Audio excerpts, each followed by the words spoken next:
there, ref. That's, he got the ball. Good evening, Tottenham fans, and welcome back to the Irish Hotspur with your boys Dave and Jack, bringing you your Hotspur social alongside Jonny and Sam. Now, I do apologise. This was supposed to be done Tuesday evening on the usual day and usual time. However, your boy had someone in looking at the washing machine, and not what any of your dirty minds want to go off and think genuinely someone coming in to look at the washing machine. What we will be talking about today is how people see the North London Derby loss yesterday. There's difference of opinion. Some people think we were outplayed. Other people think, we were unlucky due to decisions and stuff like that. It actually inspired off an article that Sam, also put in the group this morning, reading that article. So we'll also be talking about what As the God has come out to say, that Tottenham are still fully back in the hands, trying to put the right people in place and that around them. And also with the January transfer window, 15 days in, we had we had a hurry to try and get players in here nice and early to help alleviate this situation. We've only brought in one, and is that a sign that Johan Lang is failing at his job once again, or is it a sign that the board don't have as much faith in Postecoglou like they're putting out, like they're trying to make us believe? So we've a lot to talk about this evening.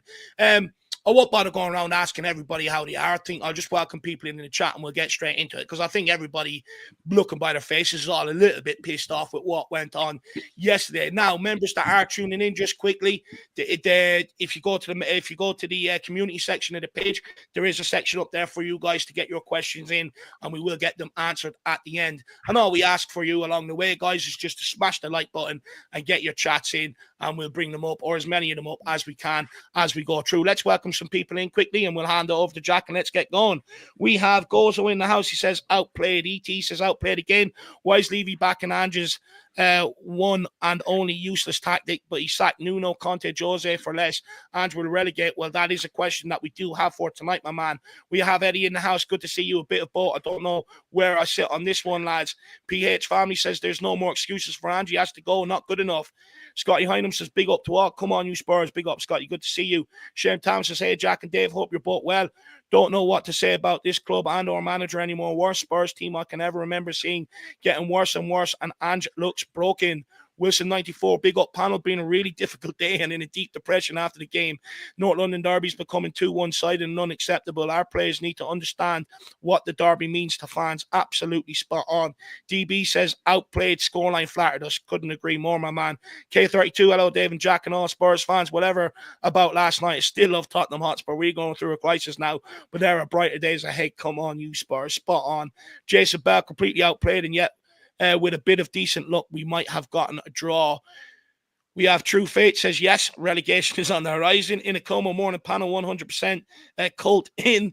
Alpesh Patel says, I said it from the beginning, start fast and be firm. We did the first, but neglected the second, being firm.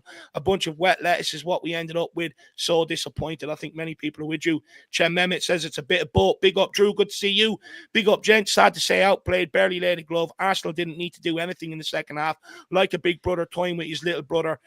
Pretty embarrassing. Couldn't agree more on that one, my man. We also have the two Marks talk Tottenham. Big up, guys. Good to see you.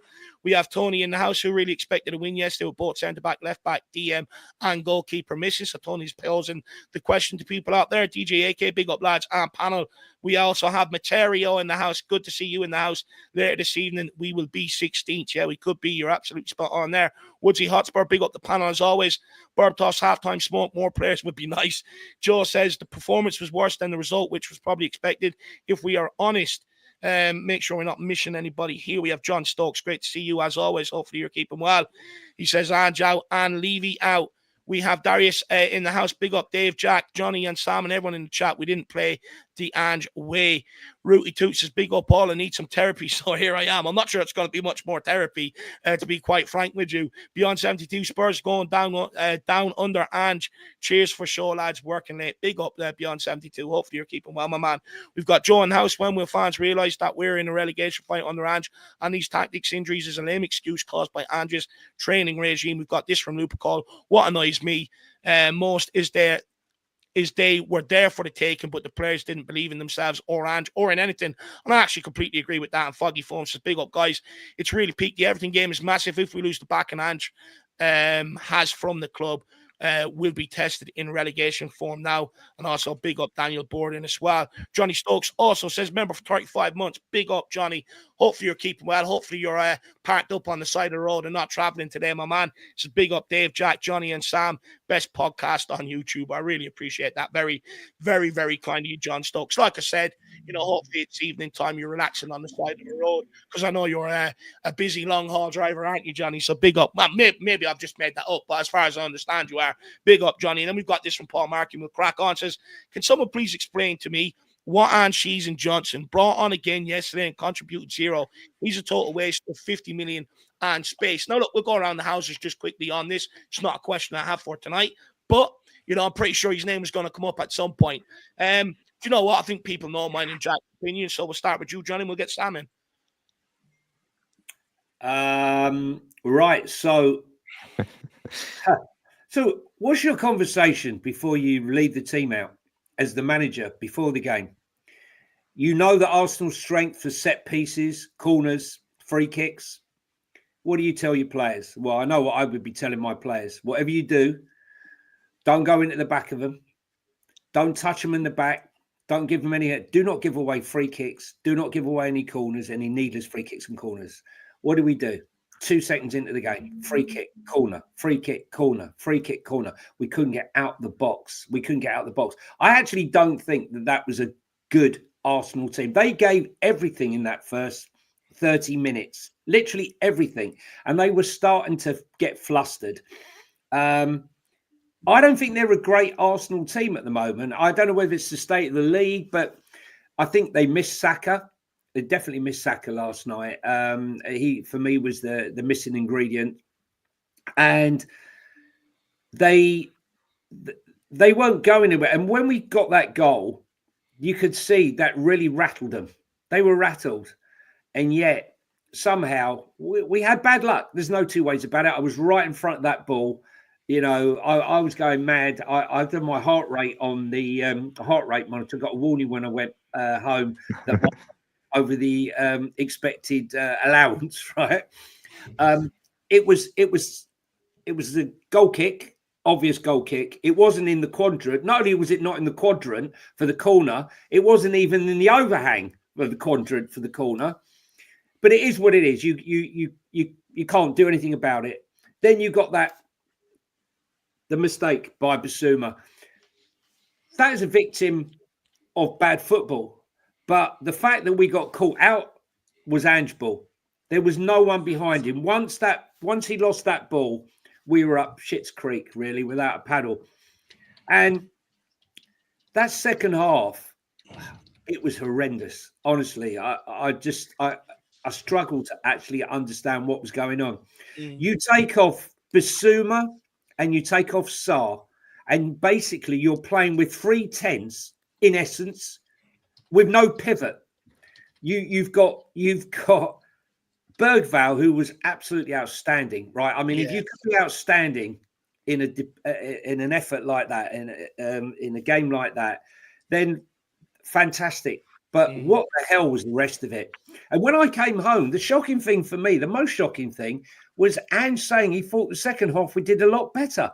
I thought the first half we actually played better because we were under the cosh, terribly under pressure, but we held out. We were doing really well. Do you know what, Johnny? On what Ange had to say there last night, just quickly, I don't buy into it. It's the same as Newcastle. They sat back and said, look, we've got our job done. We're in the ascendancy. Come and break us down, knowing that we wouldn't have the answers. I don't buy that we got better in the second half. We got better because they sat off us. I mean, the gap in the middle of the park, how Bergvall managed to literally be in that midfield on his own. Listen, I don't want to go on individuals too much, but James Maddison comes on. I saw a lot of pointing, a lot of shouting, a bit of falling over, but I didn't see him make a pass longer than about 8-10 foot the whole game. And I'm watching Sonny. He can't run. He's doing nothing. What's he still doing on the pitch? And Brennan Johnson, don't even get me started on him. I look across the left side of the pitch on the second half, and I see him standing there. Like, what are you doing? This is the guy that you see on a Sunday morning football who's been out on the piss, and he's standing there, and you're shouting out, if you can't going to play, get off, right? And then we were talking about who we're going to make sub behind a group of people. You know, they said, Brennan Johnson. Take Brennan Johnson off, bring on Mikey Moore. That's how bad it was. Listen, I don't think we would have scored in a month of Sundays. Does it say a lot to you, though, Johnny, in the North London derby that, and I was just saying this to Dave the other day, he's basically brought in Madison for what, I forget the fee, but something around 40 million, 50 million, you know, including the Winks thing. And then with Johnson was around 50 million pounds. That's something a little bit under 100 million pounds spent on two players. And both of them are left on the bench for a North London derby. So does that really speak to where they are with Ange and whether Ange even likes them or not? He clearly doesn't even rate them if he's not using them for a North London derby. I've got to be honest with you. When they were warming up, I'm looking at both sides. Man, what is it? What is he assembled here, right? Arsenal look like the land of the giants. They do. You know, we got powder puffs. We got powder puffs. Brennan Johnson. Would you go to war with Brennan Johnson? Would you go to war with James Maddison? Absolutely not, right? You may hate Thomas Partey, but hey, you know, and him and Rice, they're getting stuck in. They're not letting anything go. I'm not understanding it. Listen, I don't think his talent ID, Ange's talent ID, is a major worry to me. He's brought in Johnson. He's brought in Maddison. Solanke, look, I'm not going to sit here and say Solanke doesn't work his arse off, because he does. But it's how you work your arse off. It's how effective you are in the game. And it's just not working for him. The system doesn't work for him. If you're going to buy Solanke, fine, not a problem. But play Solanke to his strengths. He scored 19 goals playing off the shoulder of the last man for Bournemouth. A lot of headed goals. Why? Because the balls were crossed in for him. He's had one headed goal all season, which was scored last week. I think it was in Newcastle. And it's all wrong. It's all wrong. You know, I'm watching the sideline there, and I'm watching Arteta and Ange side by side. Watch a split screen of the two of them. It's frightening. Here's a guy who's 2-1 up. You'd think he was 3-1 down, Arteta. And I'm looking at Ange, and we would think we were 3-1 up. He's standing there with his arms folded. Like, do something. React. Change the system. We went 4-1, 4-1 at the start of the second half. And I'm thinking, even the commentators, when I watched the game back this morning, were taking the piss. They actually said, oh, Spurs are playing with 3 10s and no pivot. It's who they are, mate. It's who they are, mate. And I just to read you some stats here, because I posted that this morning, right? Because I'm not going to say any more on it, because it's just, we've got 1.14 points per game, which would give us 43-point season, which would be our worst since relegation in 1977. Somebody said it's since 93, so that might be wrong. Bottom 3 in the form table for the last 90 days. 11 games lost out of the last 21. 5 points out of 27. 30 points taken from the last 84 available. 6 points off of relegation. 1 win in the last 9, which is Southampton. We've lost more games than Ipswich. Only Wolves, Leicester and Southampton have lost more games. And we're level with Crystal Palace, right, who hadn't won a game since October the 27th. And their first win was against us. In the second half, I said, you know, I was playing with the pivot. I mean, they overplayed Porro 60 times. He's lost the ball in the last 2 games. And when you say Declan Rice has come off at half time or at the end of the game, and he said, we really should have scored 10. I mean, I think it's a bit of an exaggeration, but they could have had a field day. Yeah. He's pulled the Jack Wilshere there, though, Declan Rice, hasn't he? You know, like, don't get me wrong, they did cut us open at will, but their actual shots on target, you know, it's a bit of far-fetched. Yeah. Clear to see you're very unhappy with how things unfolded yesterday. And look, all the thoughts, because, you know, we've got a lot more questions for you to unload on as well going forward. Paul Markey, look, for me, I think the sign of it is when Richarlison comes on and does more in 15 minutes than what I've seen Brennan Johnson do. One pass was the best pass of the game. more in 30 seconds. You know, Richarlison come on and done more in 30 seconds than what Brennan Johnson has done in weeks. I mean, shows the quality of where Brennan Johnson is at. And to be quite frank, you know, from what my understanding, Postecoglou has fallen out with Maddison. And I think Johnson's firmly on Maddison's side to a certain degree. And I think, you know, when I see Johnson out there, I don't see a guy that's sprinting around. You know, I don't see a guy that's out there that has the desire or the hunger to affect the game. I don't see a guy that wants to fight. I look at a player that can't do half the basics of a winger. You know, and I question how much of that is because he doesn't believe in Ange anymore. You know, let's not forget, Ange, you know, practically for the month of December pulled him how many times out on the sideline? You know, has he fallen out with Ange Postecoglou, or does he just not possess the ability? You know, I was worried about, you know, the game against Tamworth, you know, when he's all the time in the space and he still can't cross a ball, shows to a player, to me, a player that just can't cross at all. And he doesn't seem to want to go out on the training pitch and work on it and stuff like that. For me, 100%. look, Johnson isn't the reason why we lost the North London Derby. I'm just answering because you put it in here, Paul Markey. But Johnson's all-round game just isn't good enough. One thing he is good at is finishing off moves. But, you know, one kick of a game, basically, if it falls right for him, is not good enough contribution for what you need from the rest of the team and what Postecoglou requires from all of these players as well. It's nowhere near good enough. Jack, you want to have your say on Johnson? Then we'll get into Sam and find out how he, is feeling about the North London Derby. I think Paul knows that I'm also in a similar camp where I don't rate Johnson at all, and especially when it comes to what Ange needs from the system. He just doesn't do it for me. He doesn't put in the service, you know, for the striker, doesn't take on his fullback, and is also very scared to do it, it seems like, half the time. Like, he doesn't want to really take more than 3 or 4 touches because I think he's afraid of losing it, or I think he's afraid of someone closing him down and then it being really awkward for him to try to get out of a scenario like that. But what really concerns me is basically 2 players, Paul, that we have spent around 80 million, 90 million, whatever you want to call it, whatever the figure. And they're both on the bench, and they kind of are on the bench lots of times as well. Like, it's not like Ange features them game in, game out. He's not clearly that confident in them. I think that's a huge issue that we're also experiencing. Not only just the form and where things are with Ange, just the fact that 2 of his marquee signings at this time, I don't think rates anymore. I don't think he rates them anymore if he's not going to play them in a game like this. He's more willing to play an 18-year-old in Lucas Bergvall. It just sums it up for me, you know. And look, the thing is, what annoys me is, you know, my biggest fear about selling Harry Kane was how we're going to reinvest that money. I didn't back the club to. The reality is we bought a lot of relegation fodder across the forward line, lower half of the Premier League standard players, and it's just not working out. And we're paying the price for it now. You know, watching us go forward, I've never seen us as bad in my entire life. I've never seen us as bad going forward. We look disjointed. There's no link-up play. Everyone's making all the wrong decisions going forward. And, you know, Johnson is a huge part of that. A lot of the ball breaks down at him. No one can link up with him and stuff. But big up Paul Markey, my man. Let me know how you're feeling in the chat in general, how after the North London Derby and your views on it. Big up Paul. Hopefully you're keeping well, lad. Over to you, Jacko. Let's take it away, though. Lads, we have, kind of the initial title that you see in front of your eyes here, which is just pretty much about whether we were unlucky or outplayed. Many fans were frustrated, but opinions are divided about that. Some feel we were outplayed, outmuscled, outcoached, and deserved to lose that game, while others think we were actually very unlucky, and hitting the post in the 94th minute could have meant that maybe we got an equalizer towards the end, despite getting maybe some referee decisions not going our way.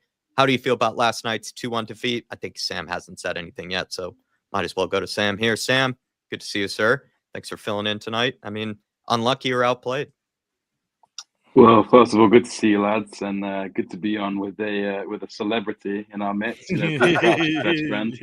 We've got a lot of grief out of that. Yeah. Look, I watched that game at a close friend's house with 4 Gooners and a Chelsea fan. No, Lord. And that was not fun. Punishment. Yeah, I'll tell you that. Well, the thing is, I had a good feeling about the game. I just felt like what Jonny said, they were there for the taking. Yeah. And I just thought, you know, we've gone up against Liverpool. I know the Tamworth game was you know, maybe even on par with the Coventry game, which I consider to be like the worst game of the season. But I just thought, you know, we went toe to toe with Liverpool. We kept it tight. We kept the clean sheet when they have the option to bring on 4 different strikers again, like in the game. And I just thought Arsenal look like they can't hit the barn door with a banjo at the moment. Yes, they create a lot of chances, but you're looking at them thinking you can't score against United, who concede a lot of goals. And they just haven't looked on it. And I agree with you, Johnny. I don't think that they look like the best Arsenal team we've seen. They're almost a shadow of the team from 2 years ago that bottled the league. There's a quiet confidence from Spurs fans going into this, but despite that, Sam, I felt like we got absolutely outplayed from pretty much minute 1 all the way up until minute 90. Maybe there was like a 10-minute period, but apart from that, it was pretty much all Arsenal. So people though still feel like the corner, right? Though they feel like that was a game changer in momentum. Would you agree with that, or do you think Sam, still a loss? Can I just add, Sam, to ask the question? Did you see anything in that game that was different from the home game where we lost 1-0? Because we never turned up there either. No, because I remember that home game, coming away from it thinking pretty much exactly what you said about last night. We could have played for a month and not scored. Correct. But this is the funny thing about football, right? They absolutely battered us for 22 minutes, right? Didn't get the goal. Then we had that unbelievable pass from Jed Spence, which suddenly sprung us into action a little bit. We had a good 5, maybe 10 minutes. Well, obviously, we score against the run of play. Then we start to look, semi-decent. Arsenal looking like they're wobbling a little bit. And then against the run of play, they get a dodgy corner. They score it, and then we just absolutely capitulate. And it's something that we've seen over and over again. And I wanted to highlight for that Basuma mistake. I saw a still today of the exact moment where he loses the ball, right? And I've been harking on about this since I started in the podcast scene. The attacking fullback, inverted fullbacks do my head in. And when you look at the back line for that, when we were dispossessed, you've got Radu Dragusin, who's maybe a few yards off the halfway line. You've got Archie Gray, who's 10 yards behind Dragusin. You've got Spence, who was there for an easy pass for Basuma, but he decided to go inside against 3 players. And then you've got Pedro Porro, who's another 20 yards up the pitch, completely out of position. Now, I played football at school. I never played it to a high level, right? But for me, this is elementary schoolboy stuff, right? When you've got one fullback who's bombing up the pitch, your back 4 drop in to make a bit of a back 3 and they come over a little bit so that you've got protection. We don't do that. We just say, fuck it, we're Tottenham Hotspur, this is who we are, boys. And everyone bombs up the pitch. Now, whether that's something that Ange is saying or that's Porro taking that into his own hands, I can't say for certain. I lean on the side that this is an Ange thing. And this isn't me saying Ange is to blame necessarily for the game. I'm sure we'll come into that a little bit later on. So do you think the mistake is more Basuma, or do you think it's Ange's system that leads to Basuma making that mistake there?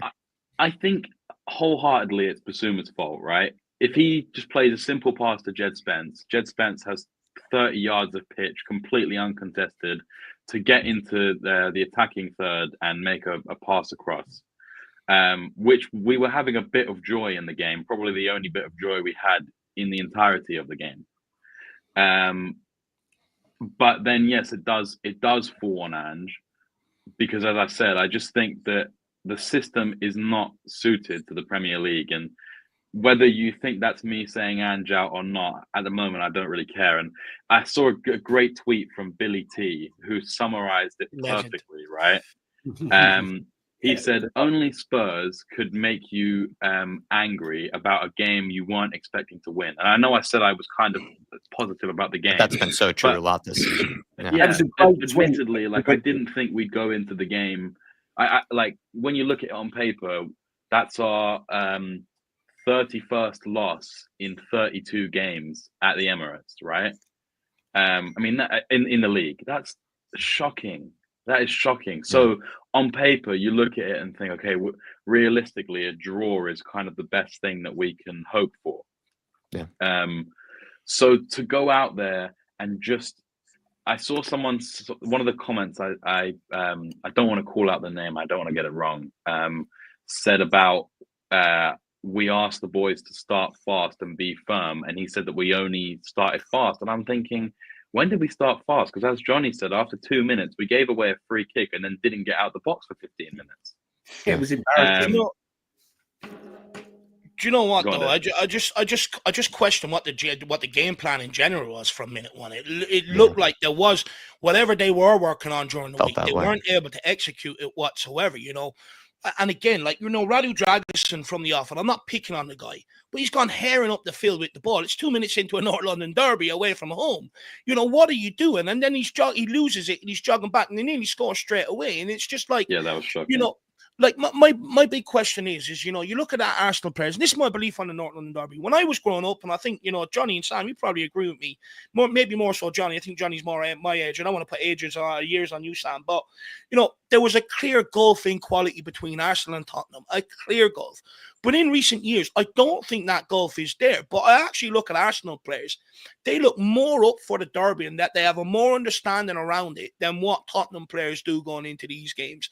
You know, when we go into them, we lack the fight. All Arsenal done yesterday was simply use the momentum in the crowd, come and press us, and try and bully us. You know, we didn't have any answers to it. We allowed them to get aggressive with us without reacting. We allowed them to tackle us without reacting.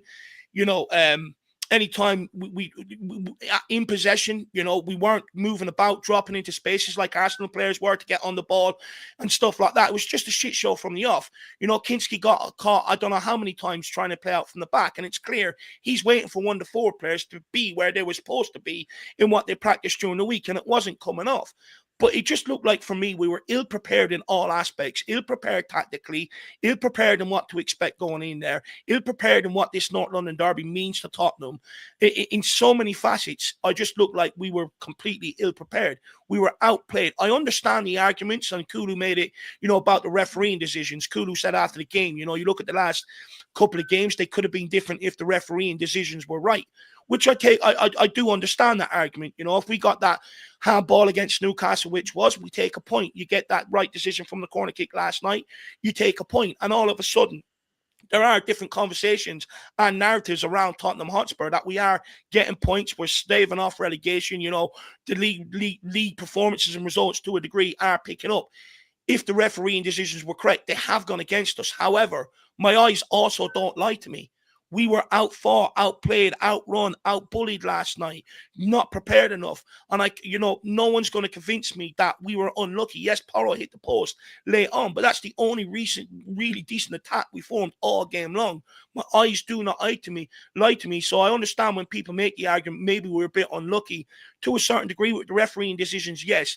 But I'll be brutally honest, we didn't deserve anything out of that game. And at the end of the day, 9 times out of 10, you get what you deserve out of football. And we got what we deserved last night. I think if we would have took a point off Newcastle, if we would have took a point off Arsenal, I think to a degree it would have papered over a lot of the cracks right now.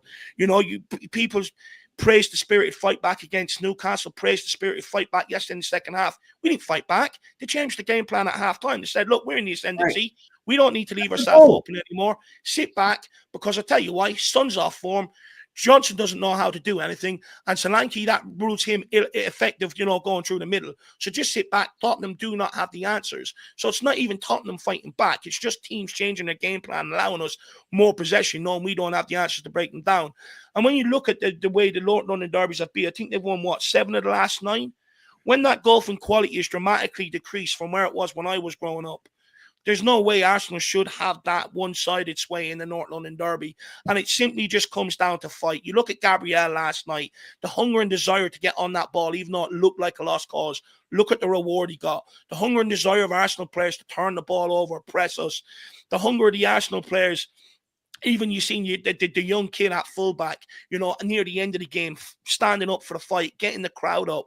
You know, with our players, from minute one, we looked erratic, we looked nervous. And to be honest, we already looked defeated. It was, you know, it almost felt like they felt like, well, it's only a matter of time. Let's see how long we can just hold out for. It looked like no one had any belief in what they were doing last night.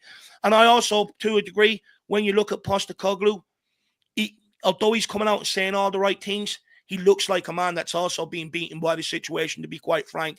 And I do think Everton is a huge game for him. I think it's a 6-pointer. But last night in general, my side is outplayed, outfought, outrun. I just don't see how anyone can convince me that, we were unlucky. Yeah, and I was getting the same. the- We have some super chats to get to, Johnny, but I was getting the same vibe from you. So just wanted to have everybody I sort of was answer just that. going to add one thing Yeah, before you yeah. do the super chats, because I'll forget it otherwise.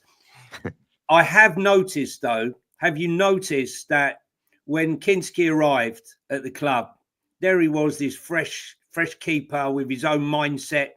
He'd only had 2 little training sessions. What did he do? He gets the ball. What did he do? He kicked it long. Who to? Dom Solanke. Who did he pass? Lovely pass out wide to Sonny. A whole week of training. What's he doing? Not kicking the ball long. He's trying to keep the ball. He's trying to pass the ball. He touched the ball in that first 30 minutes more than any other Spurs player on the pitch. Just think about that. 30 minutes more than anyone else. It's terrible. Couldn't get out. There was no place to go. And it also felt like he didn't know where to play it to. It felt, half the time Kinski, he didn't know where to go with it. Just quickly, I don't even know why they're pinning Dom Solanke. He's up against 2 animals in Saliba and Gabriel. It was always going to be a tough afternoon to ask him to hold up the ball. Kulusevski has the size, the advantage all over that fullback that they had there the other night. Why not ping it to him and use that as your out ball? Get Kulu to pin him. I just don't understand it. Anyway, sorry, Jack. Let's get through some of these chats, and we've got a lot more topics to discuss. I'm going to assume that Johnny was also in the outplayed category as well as I think the rest of us are. Dermatron, he upgraded to an elite membership. Thank you very much, Dermo. Looking forward to it. Maybe if you ever want to do that Spurs story, feel free to schedule it with us. Kaylee Davis, good to see you, Kaylee. How are you feeling this morning? She's saying, how real is a relegation scenario at this point? Dave, I have kind of tossed away that sort of assumption. I've said I don't think it's a realistic thing. No matter how bad things get, I think we'll always be able to escape it at some point. But I mean, I see you kind of doing that awkward shake / nod of a head. So tell me. Look, Everton and Leicester.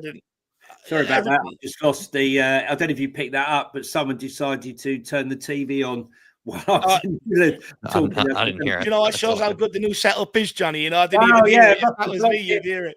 So it's all the big money you've invested into the new setup for the new channel. Which, by the way, guys, get over to Footballing, Johnny's new channel. Start out with Sean Butler. Get over and subscribe. But just quickly, Kaylee, look.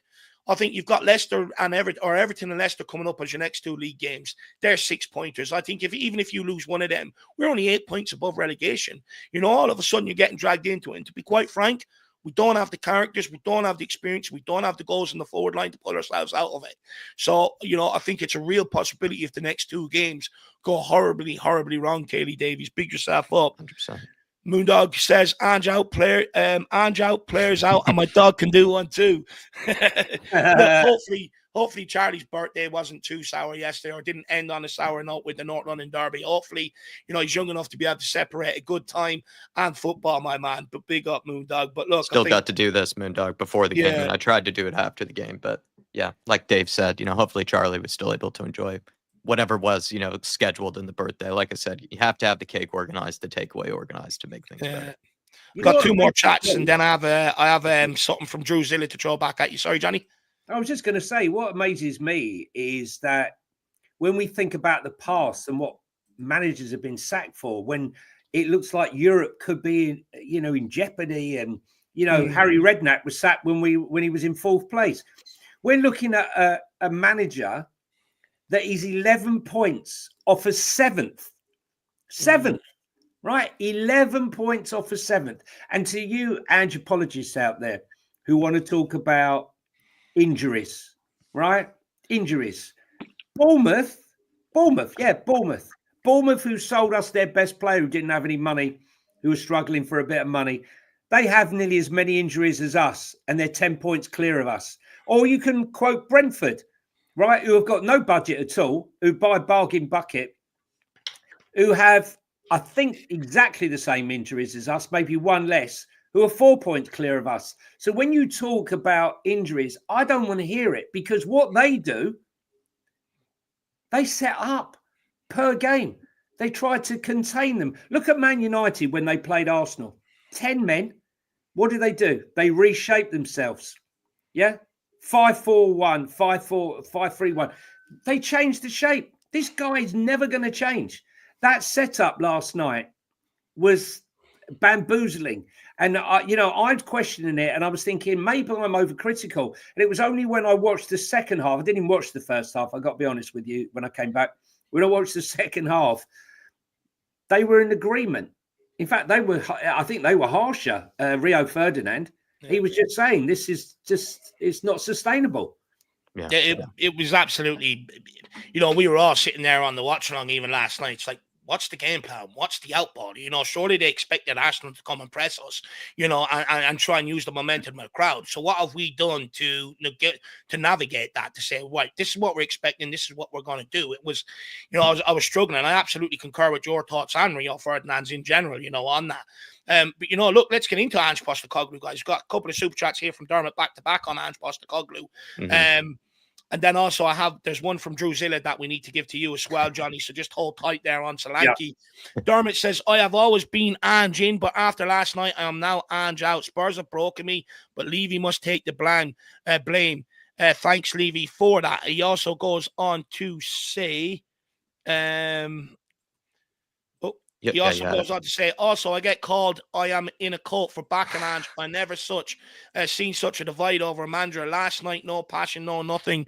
Now I don't care. I am done. So, what you are seeing is, people starting to turn towards, what other people have been saying, that, look, this manager isn't good enough. We've given him enough rope and it's just not turning around.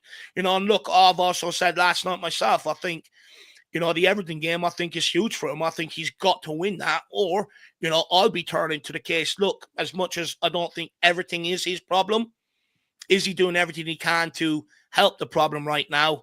And Tottenham are going one way, and then a change needs to be made to try and get out of it. So, I'm also veering to that camp if we don't beat Everton, on the weekend, Darmo. But look, what I will say is, everyone has different times, everyone gives a manager different lengths of rope. I think, some people didn't really understand what Ange was all about. They just took him off, him joining at Tottenham. Other people like yourself, Dermo, gave Ange a bit longer because you see what he's done at Celtic, and there's evidence in front of your eyes to say it can't work if it's done right. But at the end of the day, one thing you can't do is just ignore the stats. They're all pointing in one way. They're all showing that it's heading one way. It's not getting any better. And despite whether you believe in Ange Postecoglou or not, you can't ignore the stats. They're factual, you can't ignore it. You got to take them at face value. But big up, Dermot, my man. Really appreciate the support. Drew also in here says, even I'm over Johnson, boys, and I've backed him probably more than I should have. Look, again, I think you're well within your right to say, look, he's a young guy. Let's give him a bit of space. Let's see what he can do. I don't want to jump on his back after 6 months. I think people are well in their right to do that. One thing I think fair play to you is you're not just going to sit there just because you don't want to be wrong and be embarrassed about or whatever, save face or whatever. You're more than well able to have flexibility of thought and go, do you know what? Given the evidence, I'm changing my opinion. So fair play to you on that, Drew. Absolute legend.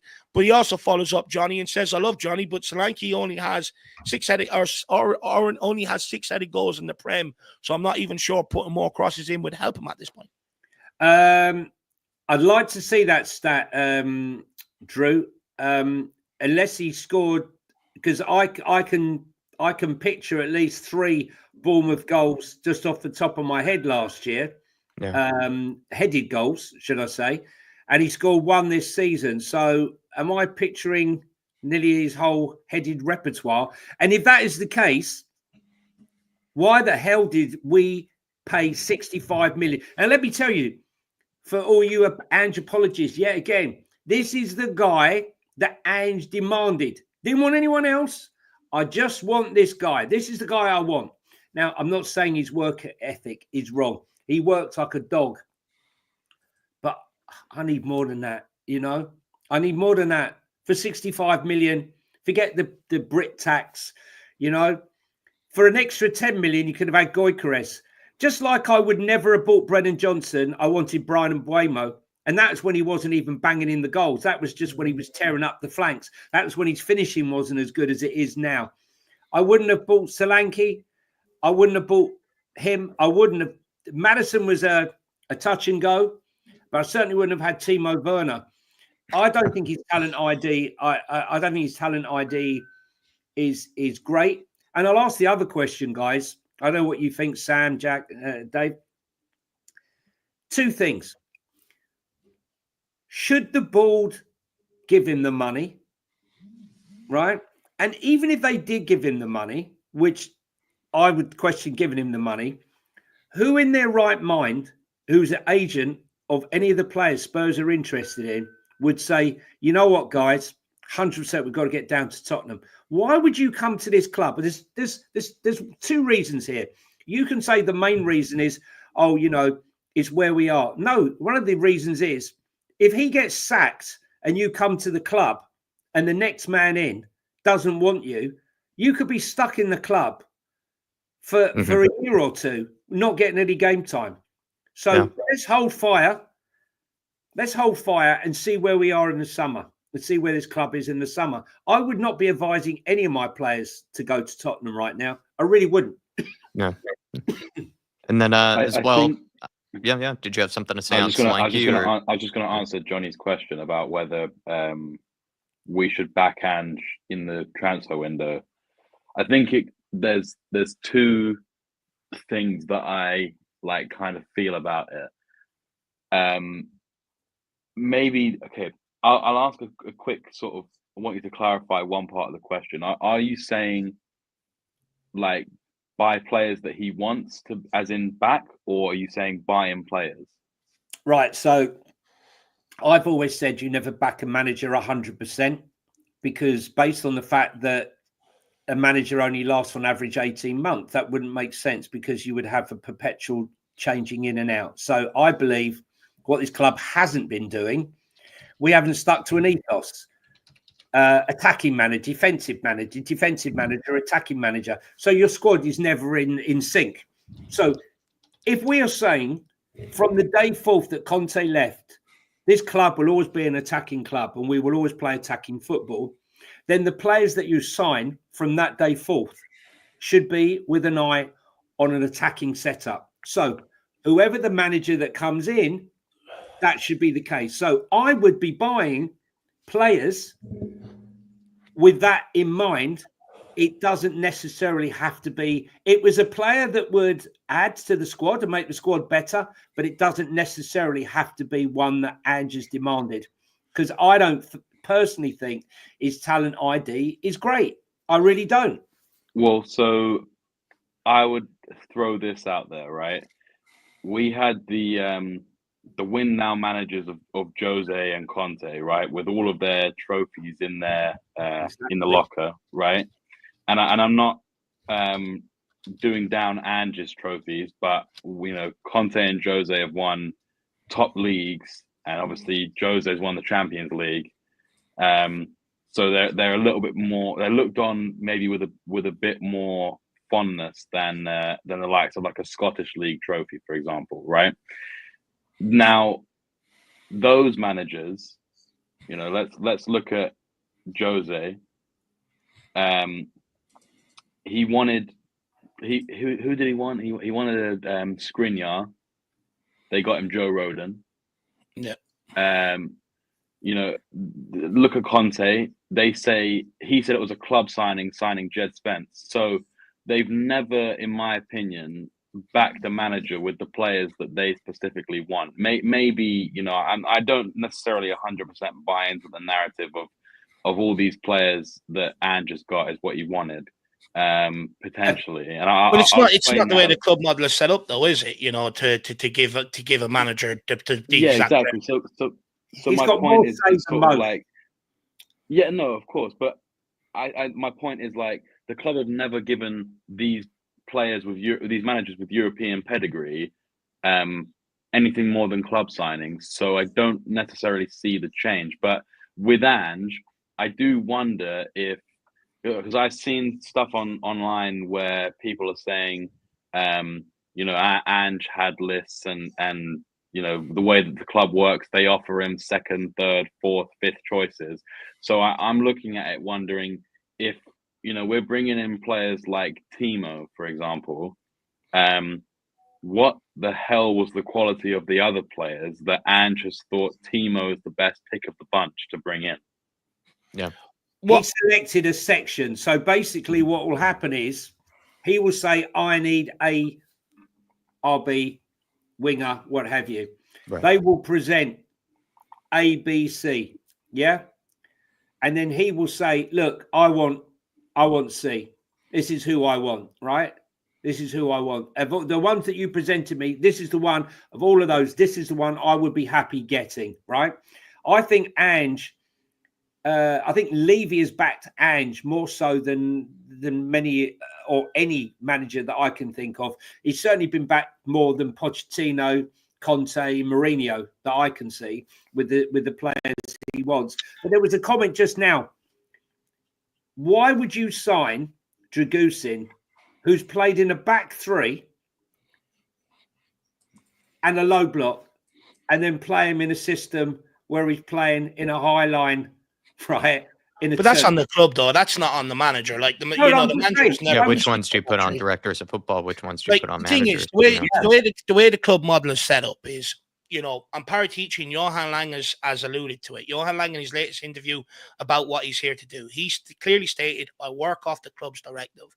The whole idea with the way the scouting model is set up is so that we are signing players for a certain philosophy, and we're going to bring different managers in to try and suit that philosophy. But at the end of the day, you should have a full squad to work with of players that can play in that sort of system. So you look at Tottenham squad now, a lot of the players we got are technical compared to squads in years gone by.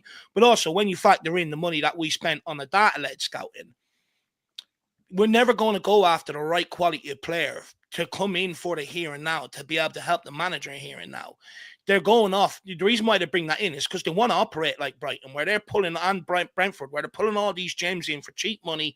They come in, they do well, they sell them off for huge profit. And when you're doing that, it's always going to take a manager longer to succeed or try and get what he's trying to do at Tottenham when the players are also developing alongside that.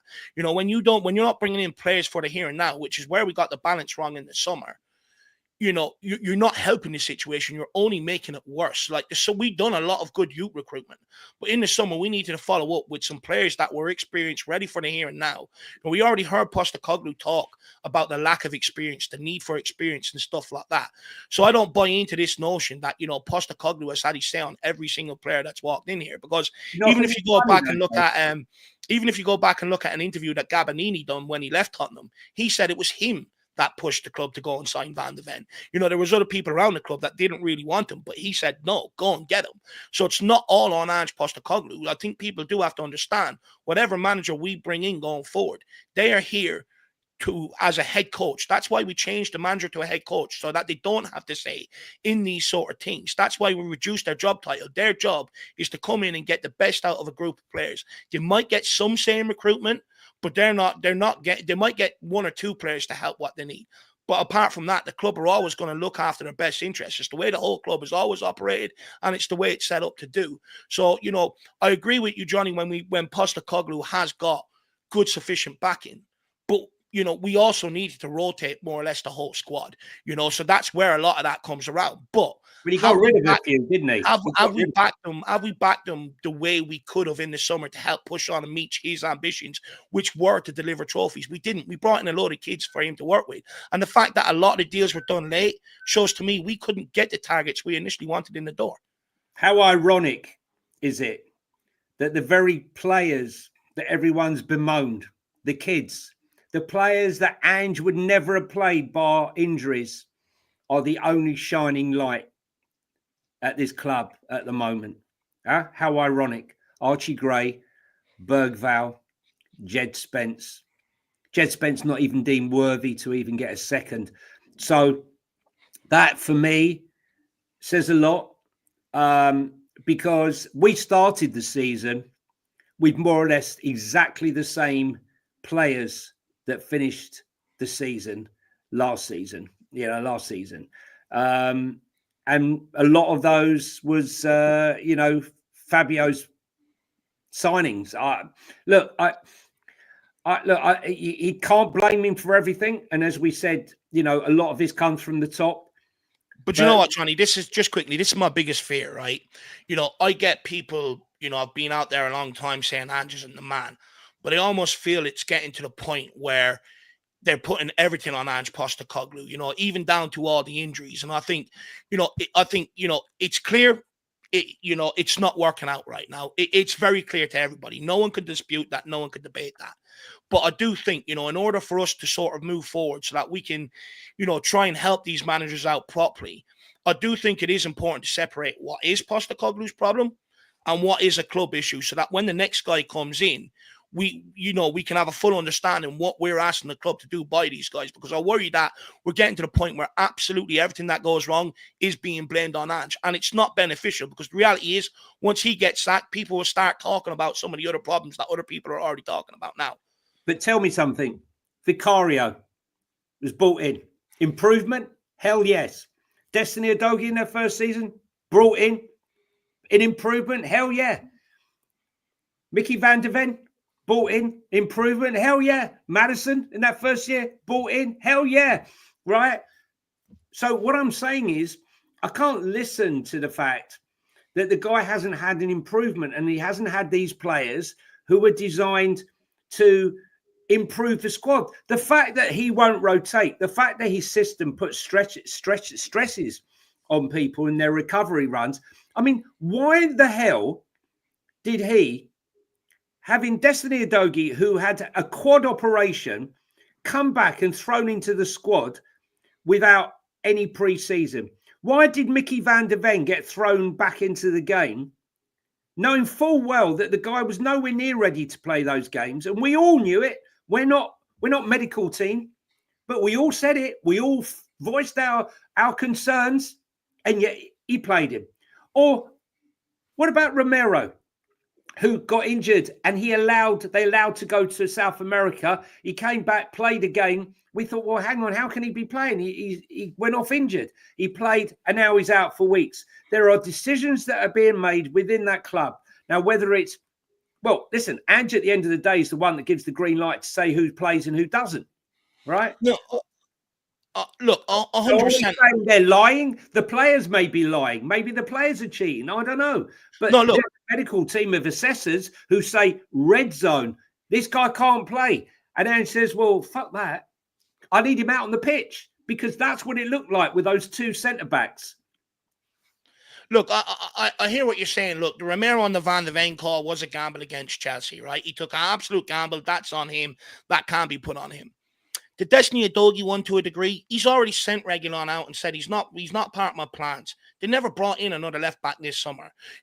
Ben Davies still around the club. Yes, he's been good to a certain degree when he's played this year, but the reality is we've needed to replace him for a long time. He's still around here and looks like he's going to get a new contract.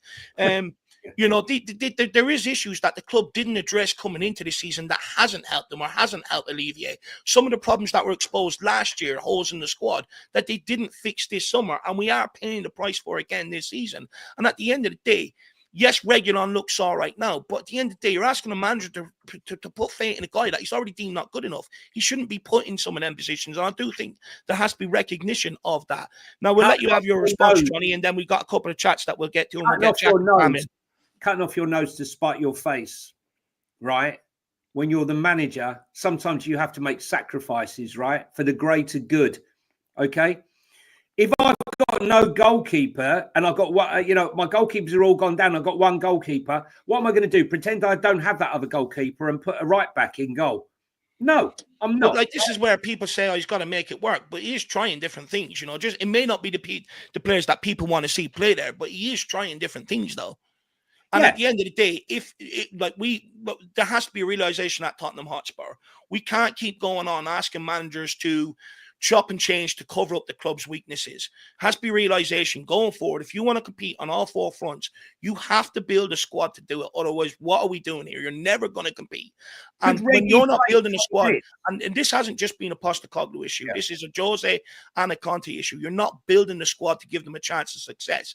And that's the problem. And that's where we need to get to at Tottenham. We can't keep asking managers to come in here and make quick fixes all the time for problems that the club are leaving all the time for them. Sam, would you have given Reggie Reggie, sorry, I can't get my words out.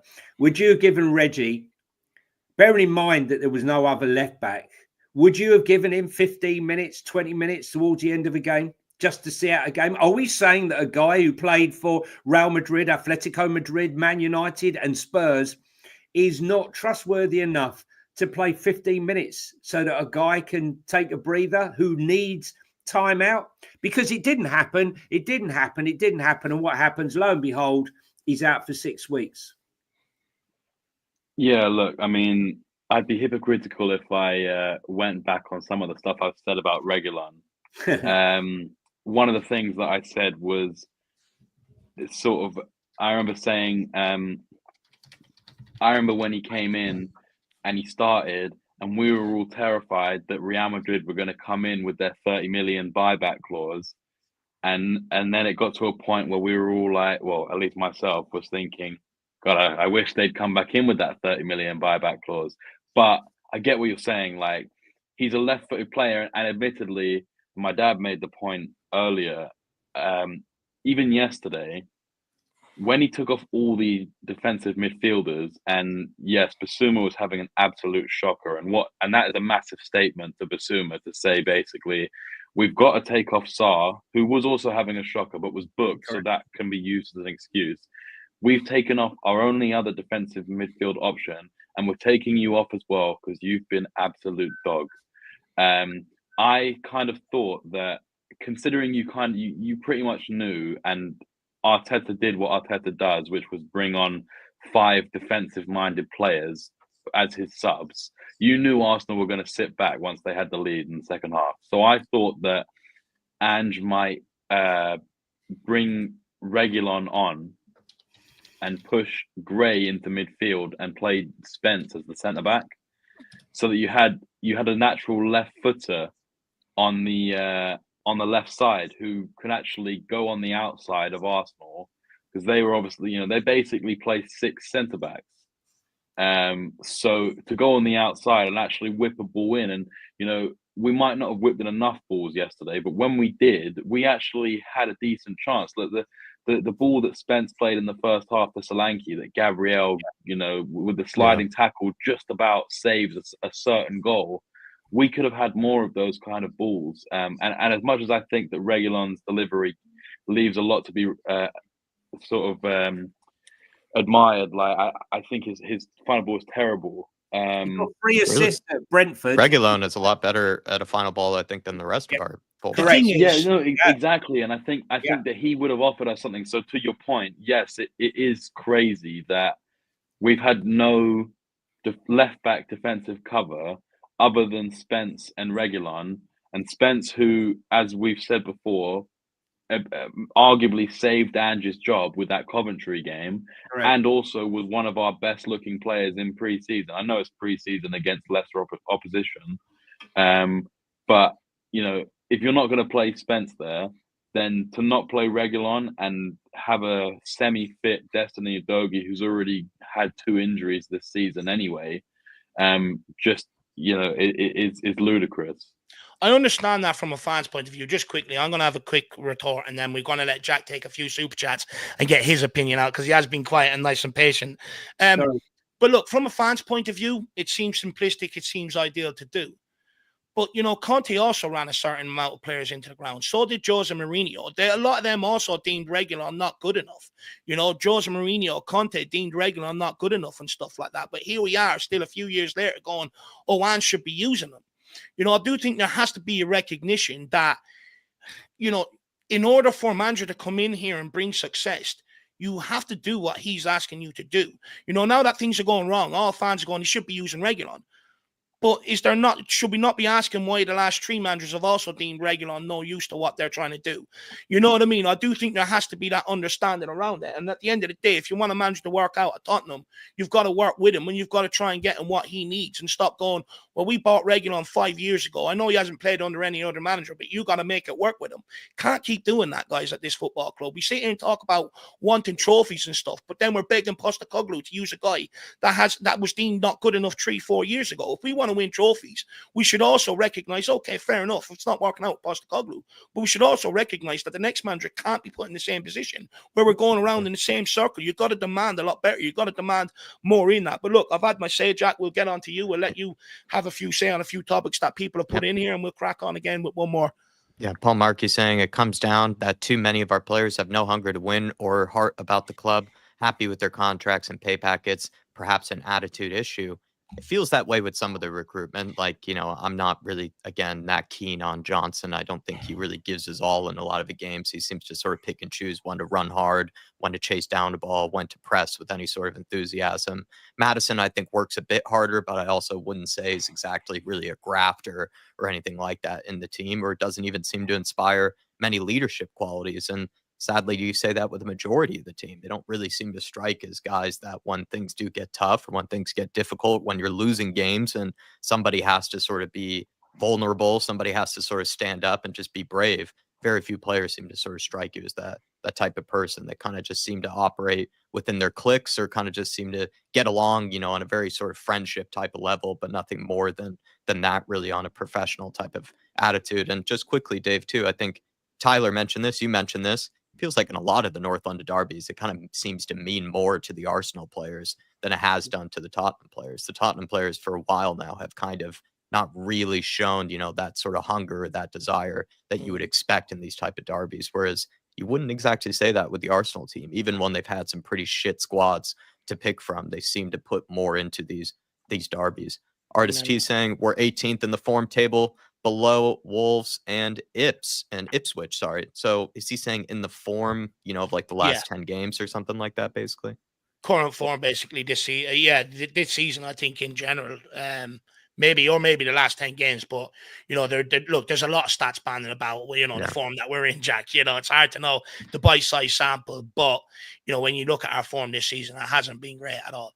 I mean, a lot of people are putting down, this Everton game is, again, another real marker of whether you got to stick with Ange or not, because, the points being dropped are becoming unsustainable. Artist T, hopefully you're doing okay today, my man. Eugene, good to see you, Eugene. Senior players scared and hiding while kids trying to make things happen. Embarrassing by Son, Basuma, and Poro. I mean, there's so many problems to address, but I do feel like that's another one of them is actually maybe the more senior players. We don't have that many of them, but you would say a lot of them are kind of been some of our worst players in the last few weeks. Some are they're not stepping up leadership wise, but just also quality wise, they haven't been delivering. Sonny's missed some huge chances this year. Could have been the difference between a win or a loss or a draw and a loss in some of these games. Basuma's just, is kind of a nutcase of a player, and he's actually one of the more experienced players in this team, but he makes some of the more mistakes, seems to be one of the more ropey players in the team. And then Pedro Porro, even though I've stuck up for him, kind of starting to, feel like this guy's either just played too much football in the last year or so, and he's just losing his rag out there, or he's maybe starting to show his weaknesses that he can't exactly really improve on. And again, you'd say that with other players as well that are kind of the senior pros in and around this team that just haven't exactly stepped up in this time, Eugene. And it is a worry that the kids are probably the ones we're happier with, but Ange maybe isn't always, too keen on trusting the kids as much as maybe like a Pochettino did or, like other managers have.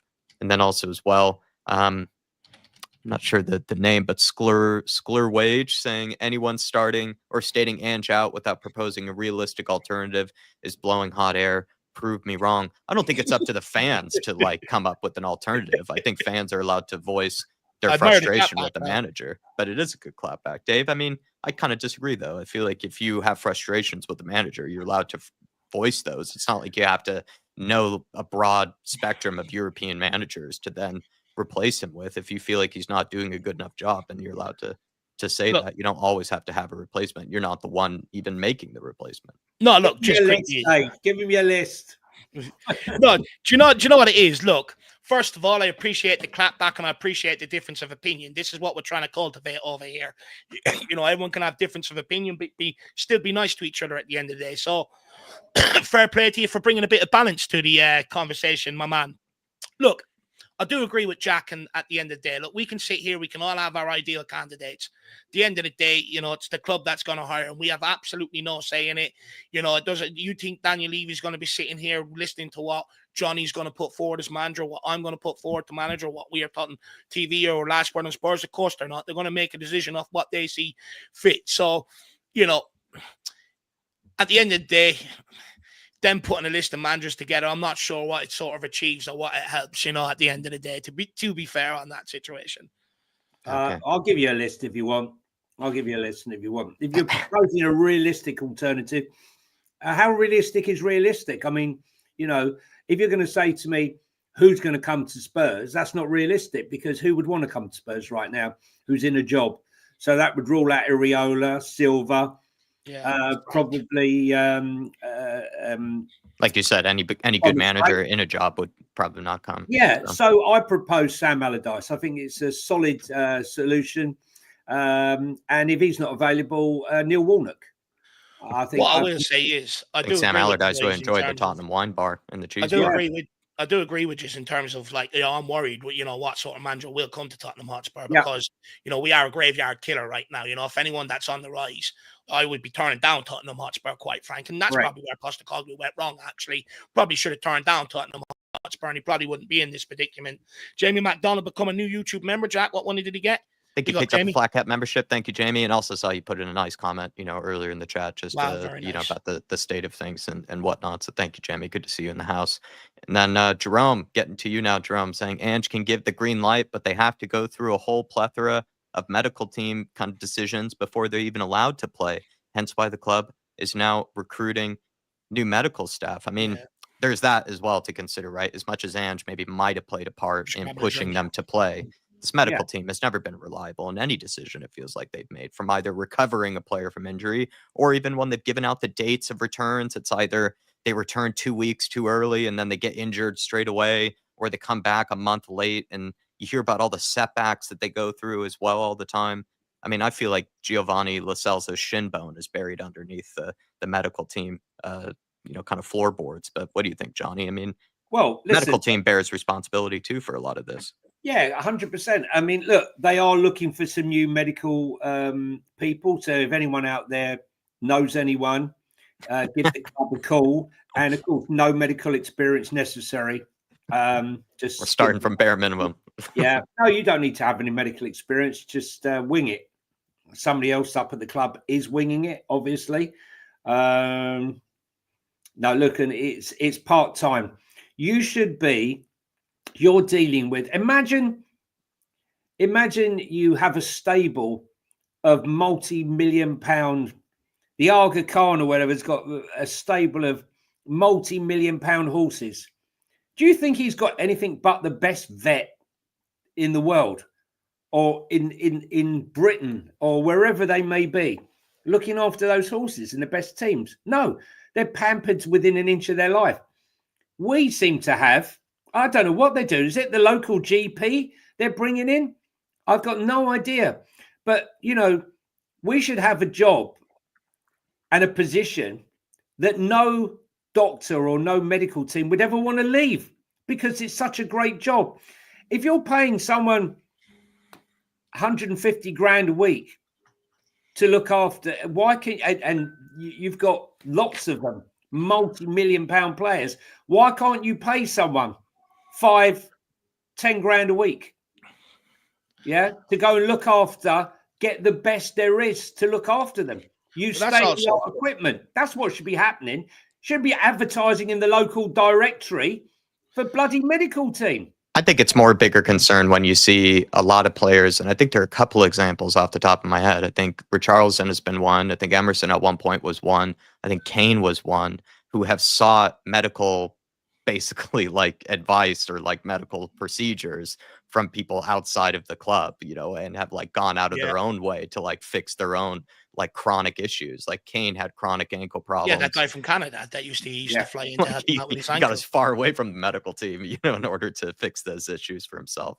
And then same thing with Richarlison. I think Johnny's even more aware of that than I am. Like Richarlison has, in a way, not even trusted the medical team anymore to exactly like fix some of his own issues. So There's a lot to it, Sure. Jerome. Sorry, Johnny and Jerome. There's a lot to that, Jerome. That I would agree with you there, especially towards the end. That there's a reason they're even looking at new staff. You know, they haven't done their job. Jerome and Johnny are both spot on. I think, Jerome, the fact that they're looking for a new recruitment team, I think they obviously realise that what they've, medical team, I think they obviously realise what they've got is either outdated or not working. Even under Conte, we suffered a lot of injuries and stuff like that. It's been inherent at Tottenham Hotspur. But to Johnny's point, why are we putting adverts out? Why aren't we already in, the universities with the latest whiz kids coming out, or, around sniffing around other people, approaching them, recruiting them to the football club? Why would you build the best facilities in the world that we have at Tottenham Hotspur and not go out and get the best people in the world to come in and help use them? It doesn't make sense. Johnny is absolutely spot on that point. Then we've got this from Boise 218. We'll also get our opinions on this, guys. Jack, take it away. He said, sacked Poch for getting us to the Champions League final and 2 title challenges. Sacked Jose for getting us to a cup final. Sacked Conte for getting us 4th.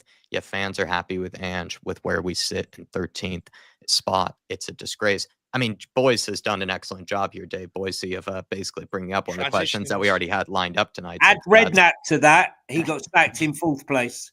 So, I mean, lads, take this away, Johnny and Sam. I mean, either of you can go first and we'll let the other go after. Why is it that fans, as well as also the board, right? Not even just the fans, like the board have perhaps shown more patience for Ange than they have any of the other previous managers. And why do you think that is? Maybe even from their perspective, why do you think that is? And just quickly, that also comes back off the news of Alistair Gold today, that Postecoglou retains full backing within Spurs with an understanding of the situation he's dealing with right now. The club are believed to be trying to put in the right structures and people around, but he needs help on the pitch as well. That came from Ali Gold today. So, to Jack's point, it's not just the fans, it's also the club. Yeah, look, I think there's a bit of context to to pretty much all of these. Not that I think it makes a difference to the point that he's making, but like, I will admit, Poch was the name I wanted back at the club, right? When I heard that, I listened to a lot of Talk Sport on the way to work, and Alan Brazil is, I guess he's friendly with Ozzy Ardiles, and he knows Poch that way. And he basically had said multiple times, Poch is sitting by the door with his bags packed, waiting for that call to say, come back to Spurs. But with Poch, I think around that Champions League final, he was doing interviews saying, if I win it, I'll probably leave, because I'm not really sure like what else I can do. And I kind of think he kind of sacked himself. The form had gone badly, and I'm not saying that he hadn't earned the right that Ange seemingly has to have dropped off in the league. But I think he was disillusioned with the board and thinking these clowns aren't going to back me, and I've given everything I can. Yeah, I don't know if I've got it in me to go through the rebuild again. Yeah. With limited backing to just bring in a bunch of mediocre players and have to, raise all of these kids like your likes of Dele Alli, off the ground again, in a new way. Jose, his form in the league was also pretty shocking. And I think also it was around the time of the Super League, and he was making a lot of comments about, people who were backing this. Not that I back the Super League, but he was making a lot of comments about how, people who were back in the Super League were against like the working man, and they wanted to make football elite and all this stuff. So I think that tied in with the form. And also I've heard stuff about a clause saying that they could sack him for less compensation if he was not in the top 4 or something like that. Conte, we weren't 4th when he sacked. Well, I know we were 4th, but we were falling, and the football that we were playing was absolutely horrid. And I've said it before. It's not necessarily the fact that it was a back 3. It's just like it came to a point where I genuinely couldn't bring myself to go to games anymore.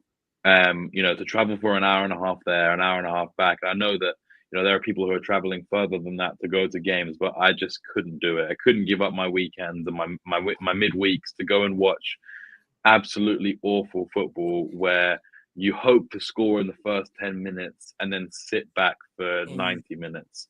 Not too dissimilar to the Arsenal style of play at the moment.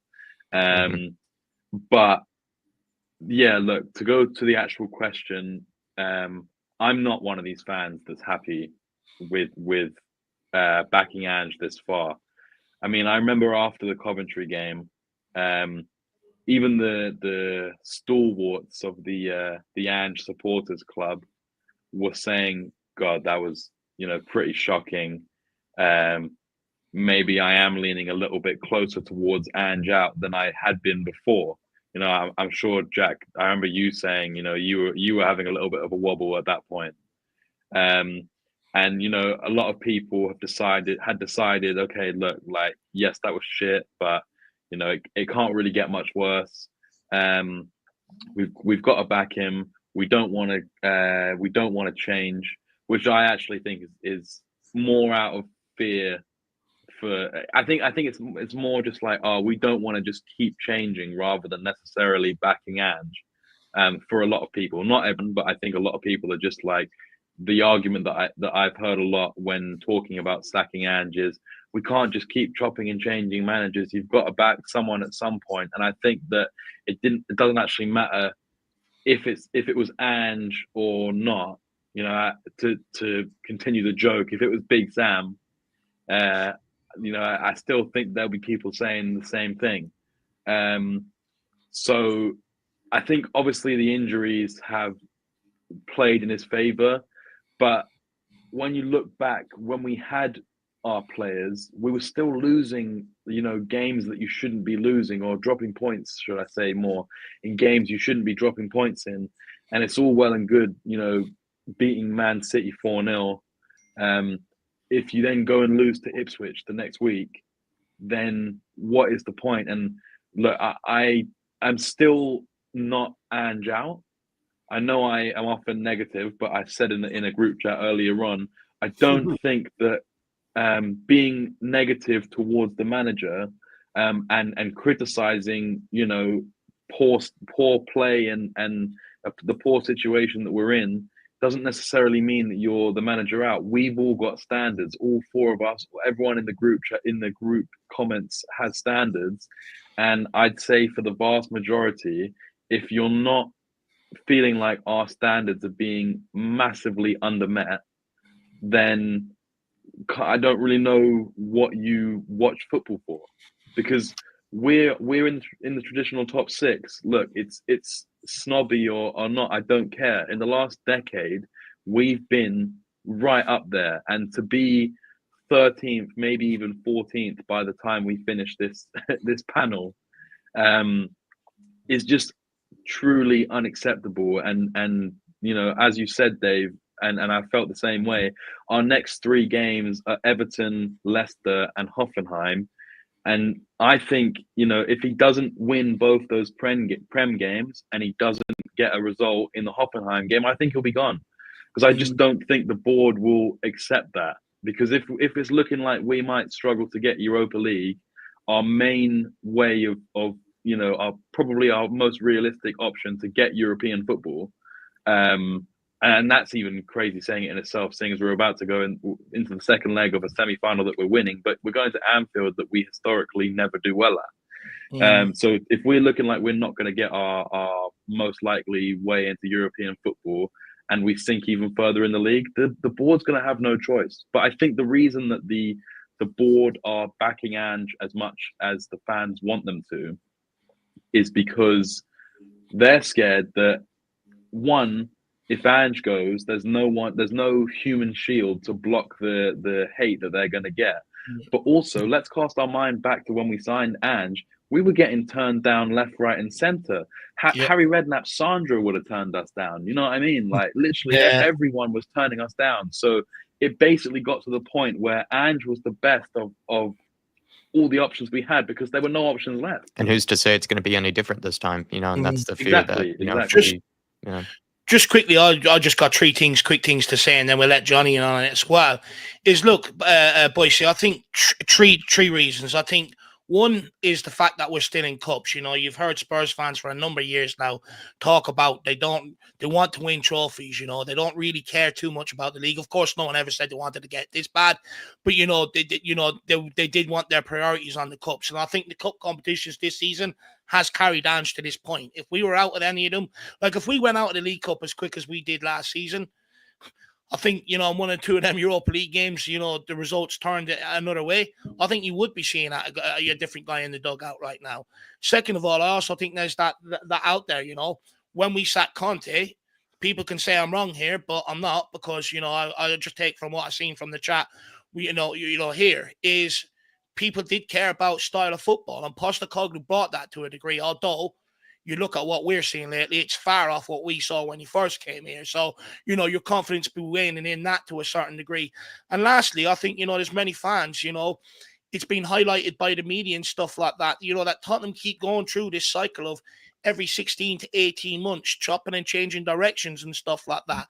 You know, I think there are fans that are saying, look, I don't want to keep going through it. You know, I want to try and stick through something and try and come out the other end, you know. But even you see them fans win. And I think what you're seeing is, I think there's huge pressure on these next two games. I think if the next two games don't go right, I think you'll see in unanimously fans go, even if they do like the guy, will go, look, you know, we've got to try something different. I do think you are seeing more and more people being sort of pushed to that point, Boise. But also, please follow up in the chat, just in a normal comment or whatever, you know, let us know what your thoughts are on that. But Johnny, again, you know, let's get your opinion. Why do you think the board seem to be giving them a lot more time than what they have done other managers? Because with other managers, the remits have been, you're not looking like you're getting top four, you're sacked. Postecoglou sitting down in 13th. Then why aren't they taking the same approach with him? Because Ange sold them a dream, and they all bought a ticket. Ange snake oil salesman now. Mate, he sold them the dream, and they all bought a ticket. Okay, and they sat at the front row, and they thought they were going to see a great show, and the show started great. The first quarter of the show was great. Unfortunately, great trailer. Yeah, great trailer. Lured them in. Unfortunately, the next three acts have got worse and worse and worse, and they're on the verge of walking out the show at the moment. They backed him. Listen, they have backed him, and for them to walk away now is an admission of their failure. I don't blame Ange in a sense, because I don't believe Ange should ever have been given the job. You know, 4 months to find this manager and give him the job. And as you know, as he said before, Sam, this wasn't his first choice, a second choice, a third choice, or probably our fourth choice. Yeah. He wasn't in my top five. But you know, I said, you know, he's not in my top five, but I've got to give him a chance. And but I'm sorry, you know, this has been going on a while that I've questioned the tactics, the setup, the lack of rotation. We could go on. There's no point going over, rehashing it and going over it all again. The point of the matter is, I think if he loses to Everton and he doesn't do well at Hoffenheim, personally, I think there's nowhere else for him to go. But luckily for us, Everton have got absolutely no bite. They've got no attack. They've got no nothing at the moment. So, you know, if he loses this game, it's going to be very, very, very, very hard. Johnny, do you not think that Everton will be licking their lips? Of course they are. Like at a potential of playing Spurs, they've watched, you know, Wolves get a point against us. They've watched Crystal Palace win their first game of the season. They watched Ipswich win their first game of the season. They're thinking, if anyone can help us, the doctor can. I don't think they're licking their lips. I think they're more concentrated right now of what can we do to stay up. And I think it would be a dogged performance from Everton. I think they will try to hold us 100%, even though they're at home. Try and get the crowd behind them and hope to catch us at set piece or something like that. I think if we get an early goal, we should run out winners. That's what I believe. I've somehow I think we should win this game. Leicester are absolutely shocking. They're shocking. They're not far off of Southampton. So I can't see us losing either of. I'm looking at minimum of 4 points from those games, and anything less, then something's got to give. Something's got to give. She's more happy clapping than me. I want 6 points for both of them games, to be quite Listen, I'll frank with give you. 4 because of Everton away and what's at stake for Everton. But there can be no excuse for getting anything other than 3 points against that shitty Leicester team. I think Dave wants like 9 points from it practically. I think he's that desperate. Need to start winning fast. One, thank you so much for the support, though, boys. I think that was a great talking point. I mean, we had that question lined up for tonight, and you've done the job for us. So thank you. Wemberley saying, "Evening all. Here's one for you. Would you take Ange being fired now if it meant Sean Dyche were to come in?" I think Johnny would if he put Sam Allardyce. No, listen, that was a joke. Look, I want Iriola. I've made no bones about it for a long time. For me, the nearest thing since Poch. I liked some of the interviews he's done when he was signed for Bournemouth. Remember, he started very poorly. Nothing was going right for him. Right? And look how he's progressed. Look how he changed it up. Look how his team fought back from defeat against Chelsea to get a last-minute goal. This is a team that's playing for the manager. And they ain't got any, Semenya. There's a few. But look how many injuries they've got. But they're playing for the manager. And it's the same project. I don't want to hear Project Tottenham. Look at Project Bournemouth. Training more or less a park. Get dressed in more or less a porter cabin. Play in front of 11,000 fans with a measly budget. And he's 10 points ahead of us and playing better football. So, do you know what, Wembley? Just quickly on that, I think that's why, and another reason why the club probably haven't made a move yet. Look, agree with Johnny. I think Sam's probably in agreement too. The club ain't going to spend on a manager. Name me the last manager they spent to get pulled out of a club. They brought Josie in here, no club. Conte in here, no club. Postecoglou's contract at Celtic was up. They're not going to pay to bring a manager of quality out of a club. So when you look around at what's out there, Gareth Southgate, Sean Dyche, they all play a certain brand of football that Spurs fans will not tolerate, and we've seen that over the last 3 to 4 years. So I think they're also caught between a rock and a hard place right now, and that's why they're not knee-jerking, because they go and spend, a transfer fee on a manager that also takes away what they're able to do this January. So I think there's also that to factor in when they won. But I definitely don't think they want to resort to going back to that sort of candidate, my man. But big up Wembley one. And then John Stokes also had an answer for you quickly. Wembley saying he'd rather have Mr. Bean in than Ange, so he's given his thoughts very clearly. Wembley, appreciate the support though. Well, they say about the same amount during a game, wouldn't they? Artist Steve saying, and to follow up from earlier, I'm trying to save money. That it's very possible, especially if this continues. It looks like we're going to hit 40 points anytime soon. I think that's just the worry, right? Is that we've been resembling more relegation form for a long time now than we ever have been a team that is looking like that was they're going to climb the table. I know we've been saying we'll climb the table at some point, but I'm more saying that out of just expectation more than, just sort of what you expect the team to do. But it's starting to become more hope than expectation, I think, with Spurs, that they just turn this around because it is relegation form. Yeah. And then Jerome saying, Jerome, humor. He's joking, Jerome. He's only having a joke.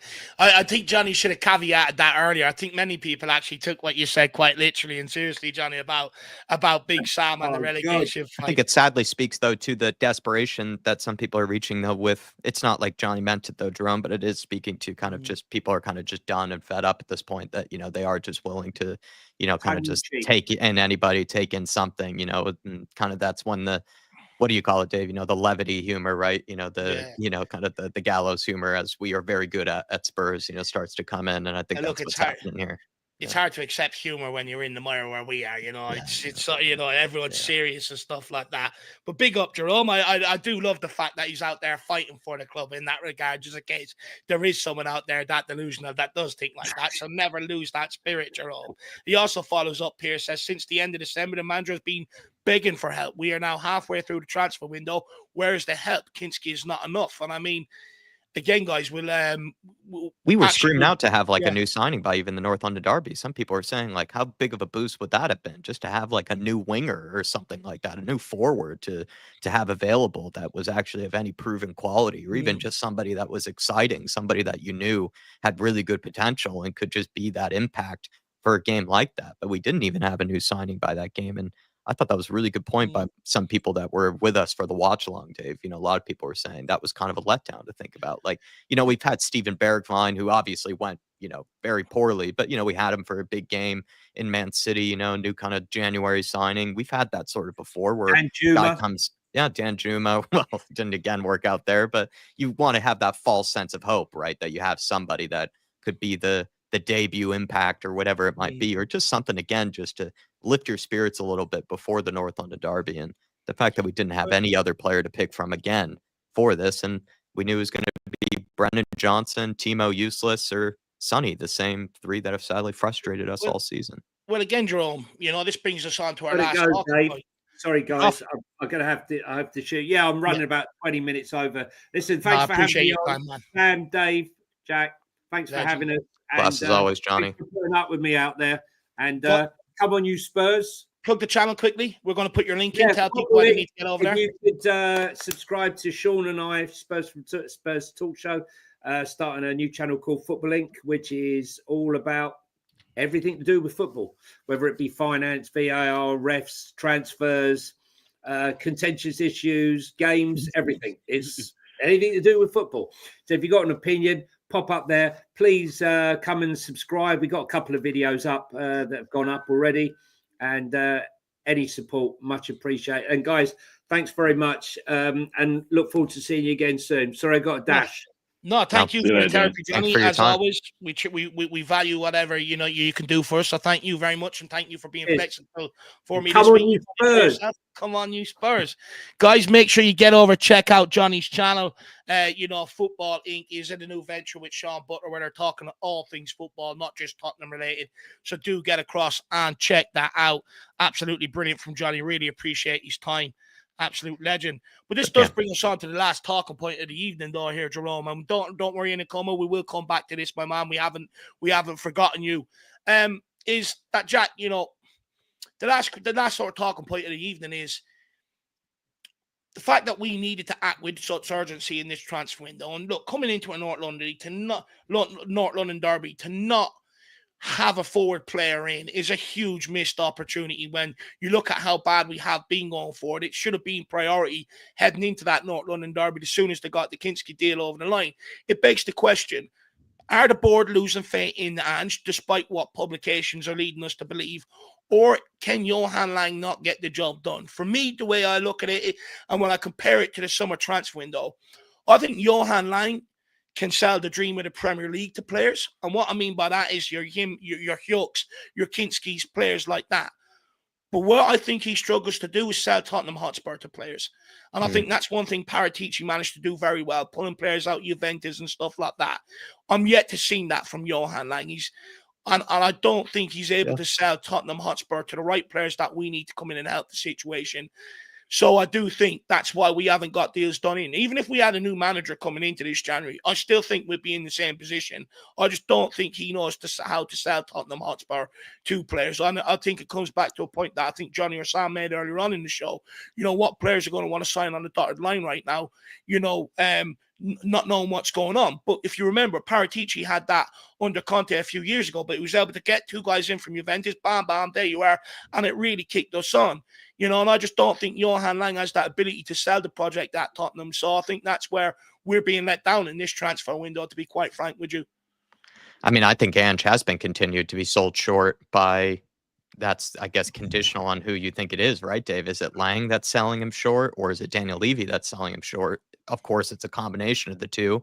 If you think it's Daniel Levy selling him short, then that could be the case that Levy, right, doesn't fully believe in Ange, doesn't fully feel like he's a guy that's worth, really, pulling out the credit card for and, starting to spend what he feels like he needs in order to succeed. Or it could be, like you say, Lang has been given a certain budget by Daniel Levy, so a certain type of confines to work with, and he's not able to deliver, decent players that we've been needing, both in the summer that we missed out on, like you said, bringing in players of actual quality that could help out the forward line. We needed defenders, a left-sided defender to help out in the left back spot. You kind of could only bring in talented guys that have a high ceiling, but have no real experience. And it's one or the two. I think and now in the January window, I'm starting to get the feeling that it's a bit more of Daniel Levy maybe starting to squirm, perhaps, on Ange Postecoglou. Like, does he really feel like now with this record, even with the injuries and everything, with everything that he's seeing, with all the kind of the embarrassments that we have had, is this a guy that's really worth spending a ton of money on? And I'm wondering if that's the case this January window. I think over the summer, it was probably more on Johan Lange. Daniel Levy allowed him to spend a fair bit of money on a few different players. It's just that he didn't bring in guys that we could use straight away for the here and now. And also, it looked like Ange Postecoglou wasn't that keen on using a lot of super young players, straight away and just giving them the keys. So there was a big miscommunication there. But I'm getting a little worried, Dave, that this January window is maybe less so Lange. Not saying he doesn't, bear responsibility, but the fact that we haven't even brought in anybody at this point sort of screams to me that Daniel Levy is not too keen on spending. I don't know if it is if it is Daniel Levy being too kind on spending, Jack. Under Steve Hitchen, there was a narrative around that. And Steve Hitchen, I believe, was a perpetrator of that narrative. It doesn't come from nowhere. That Daniel Levy won't loosen the purse strings for him to go and get deals done. And I think you could have that observation about Johan Lange if you want, but the reality is, it shows how good Paratici was as an operator then, because he was able to work within Daniel Levy's parameters and stretch that budget. For instance, he was able to deliver what we need, deliver youth recruitment, put all the structure in place behind the scenes, deliver the players for here and now as well. But also, even when there's nothing left in the budget, he was able to go to clubs and say, look, I don't have the money now. Give us him on loan and we'll pay for it next season. Johan Lange hasn't even shown the ability to be able to structure any real deals like that to a degree either. Yeah. So for me, it's about, the quality of the guy operating in the role. I think there's a reason why Aston Villa got rid of him, to bring in Munchie to kick on and get these signings in from European leagues to come in and impact them. I do believe that's why. Also, when they had the money troubles, I also think they're looking at it and go, well, Johan Lange doesn't really know how to operate within this. He's not a smooth operator. We are going to need someone that has a bit more nous, that can operate deals in different ways. And for me, that's why they should have given Gabbanini the job. That's what he wanted. He wanted that job at Tottenham. That's why he walked away. They should have given it to him because he was working off Paratici's directive. All of a sudden, Daniel Levy thinks he knows better. He goes and brings in Johan Lange. And this is the result of it. If people, if you're not also holding him accountable for why we're in this position, then we're not telling the full story of what's going on at Tottenham Hotspur. He simply delivered an inadequate summer transfer window in a period where it was simple for him to deliver 2-3 quality players of experience, along with some youth recruitment for Tottenham to kick on and match what Ange Postecoglou's ambitions were at the start of the season, which he said is trophies, and what some of them Tottenham players said ambitions were trophies. You think when they start seeing young player come young player after the door, that they're not already demotivated before the campaign's kicked on? Because they're in the game, they're experienced, they know that injuries, the amount of games you have to play, that they can't do it all, that they need help, and we didn't deliver it. He's also culpable. He is a shit director of football. Don't get me wrong. I give him credit for the Bergvall one, maybe the fact that they're both Swedish. He said, look, I'll personally look after you and your development stuff, maybe pulled that one over the line. But the Radu Dragosin one was all Paratici. Paratici brought him to Juve. Paratici put him on Tottenham's shopping list. Archie Gray, Tottenham tried to give him a new contract, tried to offer him a contract before he signed his first professional contract at Leeds. There was long outstanding interest there.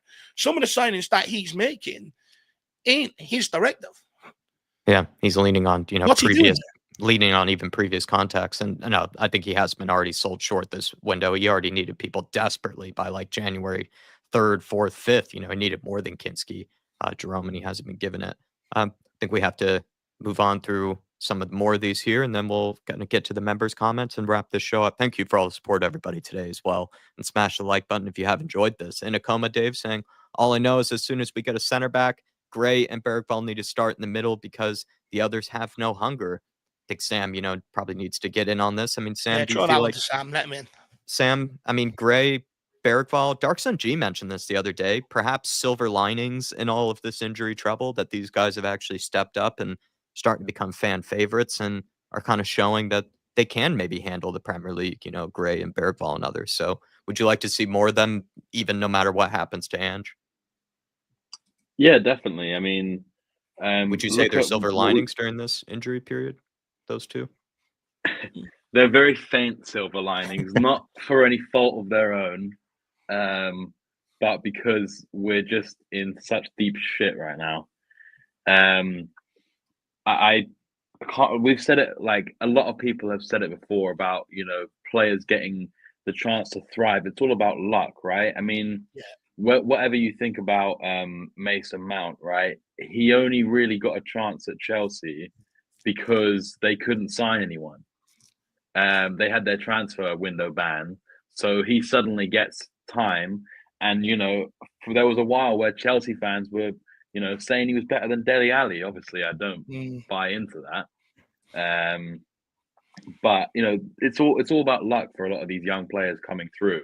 Unless you're in a team like a Brentford, like a Brentford, like a Brighton, like a Crystal Palace, you know, your Adam Whartons and that, where you're being given a chance to come in and thrive. And you know, as much as you want to maybe throw things at Ange when he wasn't giving these players a chance, maybe he couldn't. But you know, he's been forced to, which is what a lot of fans were saying. Just throw him in, just do it. I think that, you know, I've seen it. Maybe I can't remember where I've seen it, but the fact that Gray has had to play centre back, if he's going to end up being that number 6, I want to give them credit, but I can't think of who said it. He knows now what a centre back needs from his number 6. Oh, that was me. Because I've made that point multiple times. All right, I'll give you the credit, Dave. People can go back and listen to what I've had to say. Jack, you would have heard me say it there. I'm not denying it. I can't remember. I couldn't remember who had said it. So if it was you, then big up. But as you say, like, maybe it wasn't me that you heard it from, but I have said it. Yeah. Well, he's been given a masterclass on what not to do by Basuma. So you know, he'll come in, and I think that Bergvall is showing that he could play that kind of Sarr role. You know, like he's playing as the slightly less advanced 8, but still able to get forward. And look, I'll be honest, I've had my criticism over Sarr this season. He had a good chunk, you know, up until recently, where he was probably one of the first names on the team sheet.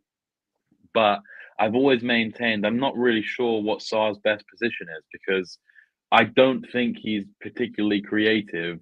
He's kind of more just a bit of a workhorse. And maybe that's harsh. Number 8, box-to-box midfielder, would you say that's probably him?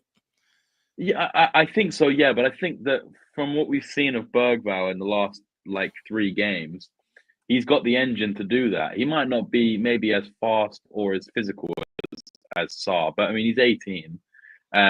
And what I do think will hold him in good stead in comparison to Sarr is the fact that he will be able to pick a pass out. And that's not to say that Sarr can't, but Sarr's passes are more cross-field balls, whereas I feel like Bergvall will be able to thread the needle a little bit. So, look, Gray and Bergvall, yeah, they definitely have been silver linings. And I think that as soon as we have centre-backs back, even if maybe he doesn't trust Bergvall to play week in, week out, I think the Gray's earned it. You know, he's hardly put a foot wrong. He has been at fault for a handful of goals, but I think that that's to do with his positioning, because he's often quite a bit further behind the rest of the defense, and he's playing players on side, not necessarily because he's getting caught out defensively. It's just not hit where he's sort of learned to play. And you know, as an 18-year-old coming into a new league, and you know, even in Europe and all these competitions, he's really had to sink or swim, and you know, he's done the butterfly. Yeah. No, I definitely agree with that, and you know, your observation on Graham Bergvall in general. So fair play to you. Someone says as well, Shikari Shock, you know, on the backup to what you're saying there, that we need to build up more through the middle. And you know, to what Sam's point, you know, bringing Archie Graham Bergvall in there, I think eventually you can. I think the problem you've got with Basuma and Sarr is, you know, with Basuma, look, he just gives away far too much ball in the midfield, attracts far too much attention on him in the midfield. And Papa Massari's hit and miss, a couple of games he could be fantastic, and you're like, fuck me, he's improving. And then, the next couple of games you're going, oh, he's regressed again. I think he's hitting that, normal period that any 22, 23-year-old does until they sort of really grasp and kick on again. But when you're putting in more technical players of Gray, of Bergvall, who we've seen this season, they want the ball, they want to play, and they move it quickly. They have a good understanding. I think you will start seeing us play through the middle more. I think right now, if I'm Basuma, if I'm Postecoglou and I'm relying on Basuma instead of Bentancur, I'm telling my team, play that out wide. I do not want you to give that clown the ball because he will cost you goals. So play out wide. So I do think that's a part of it. But you think you make a great point there, Sam.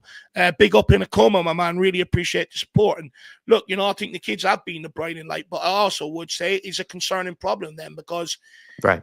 We're not talking about just one senior player letting us down. We're talking about multiple, if not most of them. And once it gets to that point, you've got to question, are they all losing motivation for what they're being asked to do? Are they being asked to do too much? So, good point in Acoma, but I also think it raises more questions than answers, my man. I think Eugene kind of was saying exactly that same point, Dave, where he was saying, like, does this then say a lot about the senior players if we're praising so much of the youngsters at the moment? That's exactly the point Eugene made. You're spot on, lad. And he named a few players as well. Right. So Eugene, yourself, in Acoma on a similar wavelength there, I think, on that one. Shawnee Maddox, how are we, Shawnee? Saying, do you think we are sticking with Ange because the club believes in him or nobody better wants to come and the club won't buy out a manager's contract? I have worries, Sean, that I wonder if, Sam touched on, I've said this before in the past as well, that they could be hiding behind Ange for the time being, right? Because they know that the moment that they do let him go, there are going to be a lot of fingers and eyes immediately pointed towards them. So what they need is then, right, and then probably somebody to have ready, to bring through the door straight away to then, be the new manager bounce. I don't think they can get away with sacking Ange and then just sticking in Ryan Mason for a couple of weeks. I think they would be under absolute torch, by the fan base. So what they could be doing is just playing this long game with Ange, and then maybe at the meantime, seeing if there is, a manager that pops up, on their radar that they think is maybe better and is actually worth giving this project, and handing it over to. They might be playing their cards carefully because they know that the moment he's gone, that rightfully so, all the eyes would be on them, and they probably will try to avoid that if they were smart. I'm only speaking to them if they act smartly in all this. So that's my fear, Sean. And look, if they are keeping them in the job because they don't want to spend the money to get someone else out of another club, it doesn't make it right. And again, it only backs up people that say, they always take the cheaper option out and stuff like that. But I'm just going off, the last few hires that we've had, Sean, that, they've all been available on the market. We haven't paid a transfer fee. And I think, when we get into the realm, if, you go to Bournemouth, Iriola, where his contract's on up, can practically ask you for what they want, right? It's up to Tottenham whether they want to pay. And I wouldn't be surprised to see, clubs ask for 10 to 15 million, to get a transfer fee, for their managers. I could be making this up, but I'm almost sure at one point Tottenham were exploring Amorim and Sporting won a transfer fee of nearly 10 million and Spurs didn't want to go that far. I'm almost sure that was in the media at one point. And when you've also got as much business as we need to conduct this summer, you need every single penny you can to go towards that. So I think, they're in a bit of predicament. To be honest with you, we could be sitting here going, thinking they've got all their houses in order, they're calm. But for all we know, it could absolutely be panic stations behind the scenes that no one really knows what to do. You just don't know, Sean. That's the reality of it. But, I think if we are sticking by him just because, there's no one else out there that want to pay for it, then I think it's the wrong thing to do to a large degree. Shawnee Maddox, they're not looking out for the best interests of the footballing side, which again is what people have sort of accused them of doing in the past. But big up, Shawnee, appreciate support. Paul Brown, good evening, my man. Good to see you. Hopefully you're keeping well, Paulie, as always. And then Peter Kagais has been generous and gifted out 2 Irish Hotspur memberships. It's My Face and Strasbourg Steve. 2 great names, actually. So thank you very much, Peter. And Dave and I, we'd love to see some debuts on the fan show. So please, everybody, take advantage of it. Thank you, Peter. Very kind. And guys, the support has been absolutely great today. The last job we have to do is just get quick thoughts on some of the members' questions from the community section, and then we will be ending off. We've gone on a lot longer than what we intended to, so you're lucky this evening, guys. Very, very lucky. But we have these here. Oh, let me get them up. I'll just make them a little bit bigger for people to read. People see them, yeah? Perfect. Yeah, thank you, Dave. Yeah. So, at Woodsy Hotspur, Jack, take it away. Question for the panel. Do you think the recent performances of Spence and to an extent Gray and Bergvall are making the board doubt and just handling up the squad? Maybe alluding to the fact that he hasn't played them very much, Sam. And Sam, how many times have we heard this tonight, but in roundabout ways? You know what I mean? It's all very similar. A lot of people are feeling the same. Like, these are guys that are carrying him that he didn't necessarily trust in the beginning. Yeah, look, I mean, we've said it before. When you think specifically about Spence, it's just so odd that he wasn't getting any game time. And I actually kind of want to throw a question out as well. Like, do you guys think that when Destiny comes back, or if we end up signing a left back in the window, do you think that Spence takes Porro's place? Has to.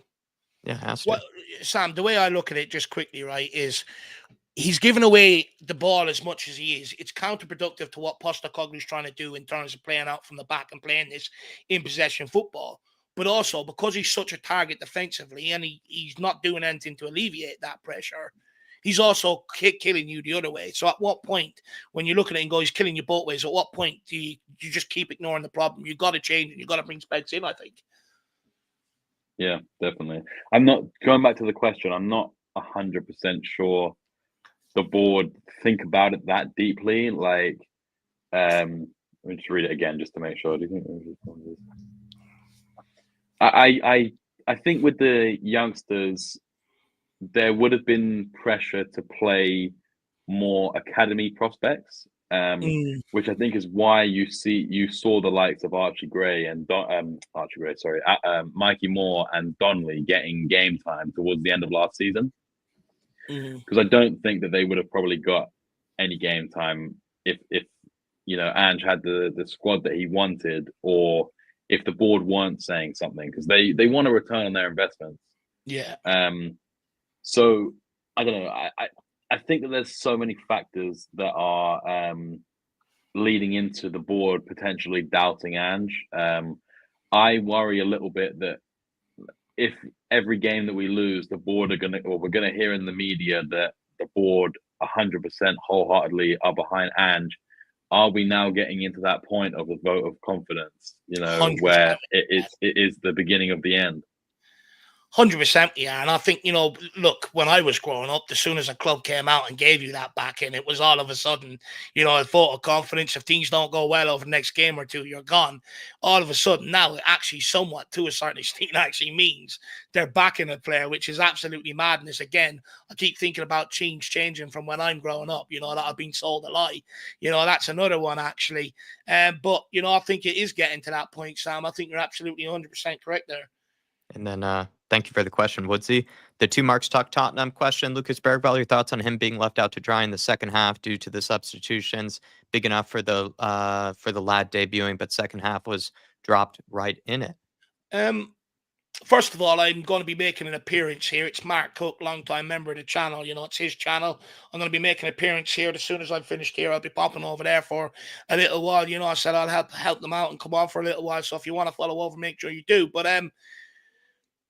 do you know what? I think we're getting into the realms of blaming everything on Postecoglou. He made substitutions which people were asking for. At the end of the day, if James Maddison doesn't want to help out Bergvall, it's on Maddison. That speaks more of the players in and around there, that they're willing to let an 18-year-old be the only guy in there to look like he's trying and out there putting in an effort.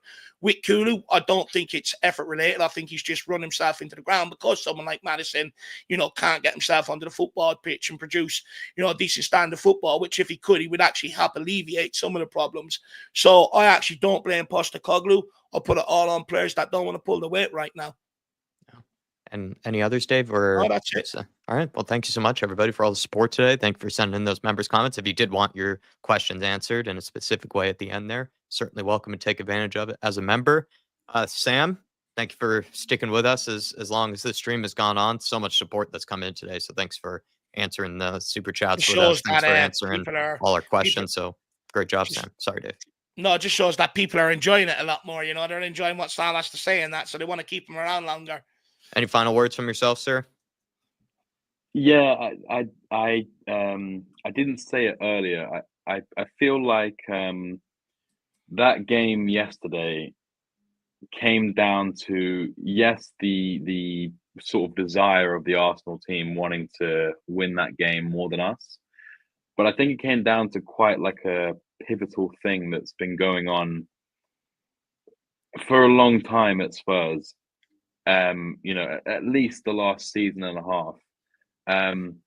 Our midfield battle is just constantly lost, and I think that their press was really good, but their midfield just made it so even when we did get out of our defensive third, we just couldn't do anything. And too many times this season, last season, we're saying our midfield is just not good enough, and that I can see why everyone in the comments, and great comments from the chat, saying like, Bergvall and Gray, they're playing themselves into starting roles once everyone's back. Yeah.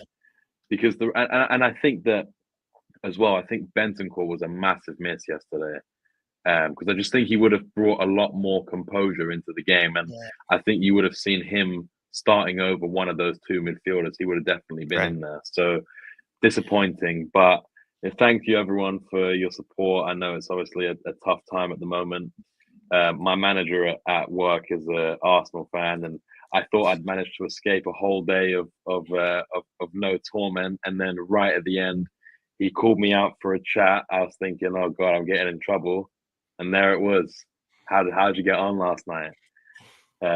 So I'm lucky in a sense. I didn't have to deal with it all day, but I did have that the cue the Jaws theme music of that just creeping up, waiting for the moment that it finally came. So I'm sure it was a tough day for everyone out there, and it's been a tough season. So I don't blame people for being emotional and maybe saying things they don't mean in the heat of the moment. But we are where we are right now, and we got to try and get behind it, whether you want the manager here or not. We need it. So lots of love to the chat, lots of love to you boys. Thanks for having me on, and class as always, check me out on Appreciate Twitter it, if you feel it. Appreciate it, man. Class as always. Thank you to everybody. Thanks for all the support that's come in today. Jerome, Johnny Stokes, Shawnee Maddox there, Peter Gagaius, Inacoma, Wemberley, Boise, so many of you guys, Jamie McDonald, Eugene as well, brought up a great point. Artist T, Paul Markey, Dermatrone, Drew Zilla, so many of you guys. Thank you so much. Kaylee Davis celebrating a membership. So many of you guys. So see you all tomorrow. Plenty more content. It's just going to keep on rolling as much as Spurs, are going to a grinding halt. The content's just going to keep coming. We're going to keep trying to make sense of it as best we can. Dave? Yeah, no, look, and I also want to say thank you to Sam and Johnny for their time as well. These boys are rushing back from work to get here to do this. And, it's not easy to do after a full day's work. So, usually when they get in, you're hungry, you want dinner, you want to get washed and that. So fair play to them for the dedication. And you know what? I think the numbers reflect tonight that people enjoy this sort of combo. And we are trying to get Shawnee Butler added to it. Unfortunately, today, his auntie's in hospital, not looking great there and that. So, but we are looking to add him to this, so thank you for all your support today. It's been incredible. And look, we'll see you back here tomorrow for the build up to what is a massive weekend for Tottenham Hotspur. Guys, come on, you Spurs. Come on, you Spurs. See you back here tomorrow. Ian Andrews still trust. That might change Sunday. Oh, gosh.